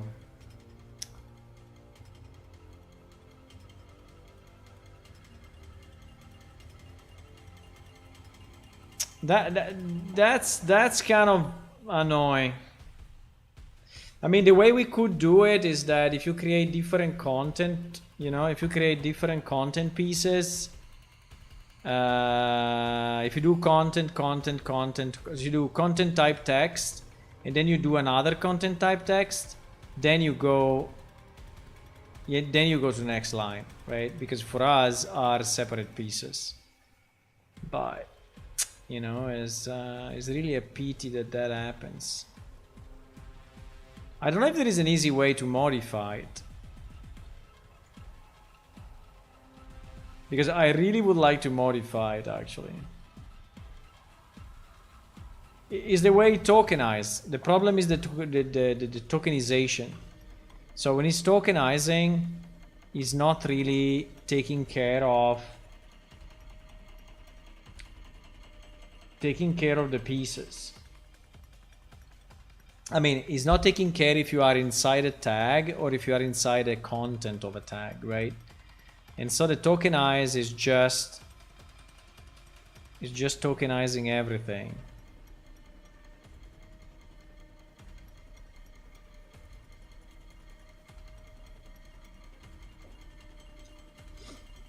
Yeah, and it's tokenizing. So, I mean, no matter what, it's tokenizing on white spaces, right? Bah. Okay, I mean, it's not a major problem, but you know, if you want to have a nice help, yeah, we have to split in different content. We can have different content lines, and you will have like a carriage return. That's the only way we can do it now. Okay, guys, it's like 1 o'clock. I'm streaming since how many hours? 7 hours, nearly 8 hours. I think we basically obtained what we wanted. Now,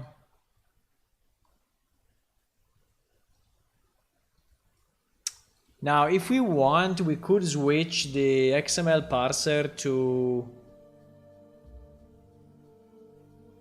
No, but I think it's too much work. I think I would not do it. I mean, I would have two ways to fix it, you know. One would be to change XML parser to another one. But I don't know if there are other XML parser that are compatible with Unreal, actually.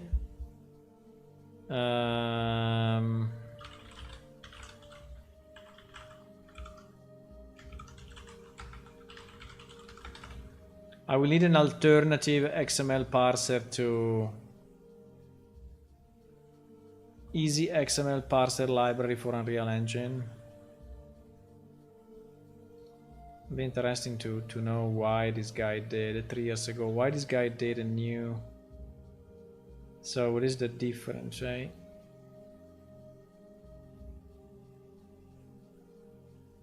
What is the difference from this one to the one that we have in Unreal?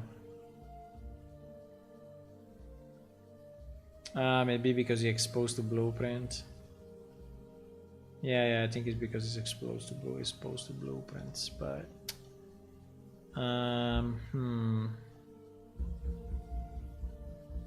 okay, I think that for now we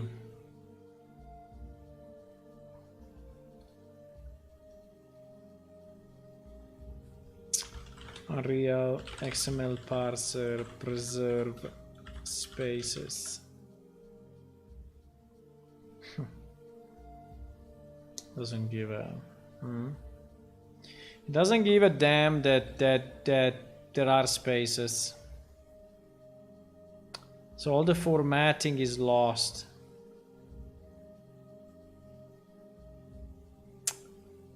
All the formatting is lost. Let me try to post it in, but I think no one will ever answer. It's too much of a deep thing. It's super deep, but let me try to post it under EU5 general or whatever. Or C++, maybe C++. And I can say, hi, I have a problem with Xml Parser. It seems it's not preserving spaces or carriage returns. The code just tokenized everything, including text, including text values. So if you have an XML, like this, and I can type, I don't know, whatever. So if you have an XML like this,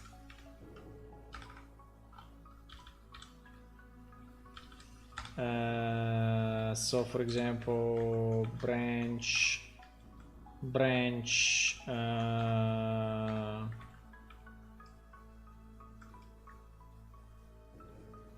me just go like with this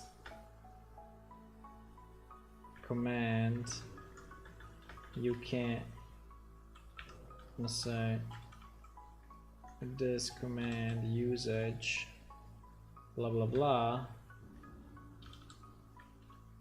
and then wait, and then slash branch, and then undo branch, right? So if you have an XML like this, the spaces between this, no, the spaces after this will disappear, and you will have all text in one line. XML specification says spaces can be preserved and catch returns as well. I don't know, I'm posting it, but I have very little. I can also post it on, let me post it on Unreal forums.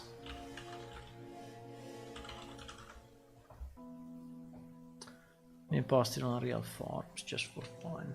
But I think it's such a, deep question that no one will freaking care. But we can try. New question or new discussion. I don't know if it's a question or it's a discussion actually. But start the conversation. Start the question. So the title will be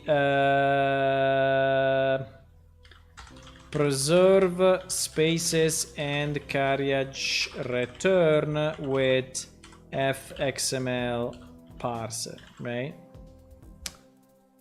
Category is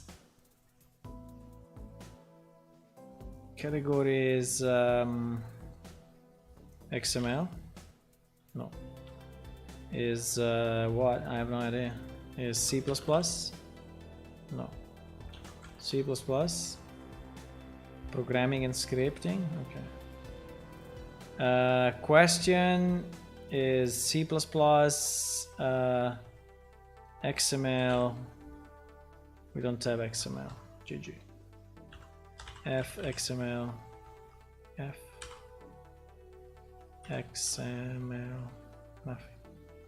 F XML. Nothing. Okay, GG. Let's say only C++. And I can type my question here. And then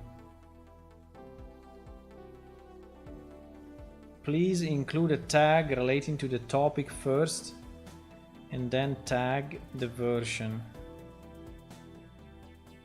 Please include a tag relating to the topic. Why?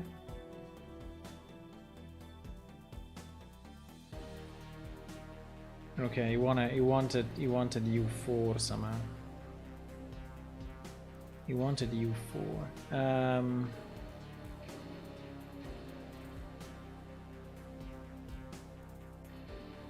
The problem is that the problem is that this thing didn't preserve my oh my. So wait. Pre-formatted text. Okay. Okay.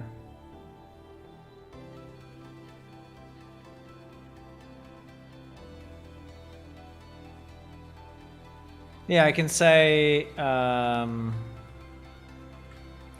the result after the parser will be, you know, the result after the parser will be just one line, will be with this command. Right, okay. I think like this is clear enough. Boys. I really still need to have feedback from users. Yeah, well, sometimes they listen, but you know, we are speaking about a very specific functionality that we need inside the parser, and I think it's probably easier if we do it ourselves. But yes, I mean, this parser is super simple, so that's the issue. Okay, I think I'm gonna go. Thanks for watching. If you want to click on follow on Twitch, subscribe on YouTube. This is free, and anyway, will help the project. So maybe do it. Why not?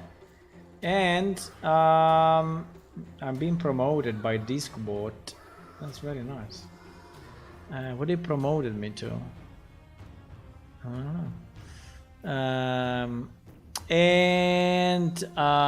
know. If you want to go to patreon.com/planeshift, you can get access to the alpha of the game, and you can help us a bit more. And there are a number of benefits that you get being a Patreon. Right? So we'll see each other tomorrow afternoon around 4 p.m. Okay? Around 4 p.m. I will be here, boys. And we can continue with this. I think we can finish this tomorrow because I just need to pump in the data and I need to move it to our project. But then it's pretty much done. And we can have an help file. Yay! Which is very nice. Without carriage returns. I know. But see you. Bye bye.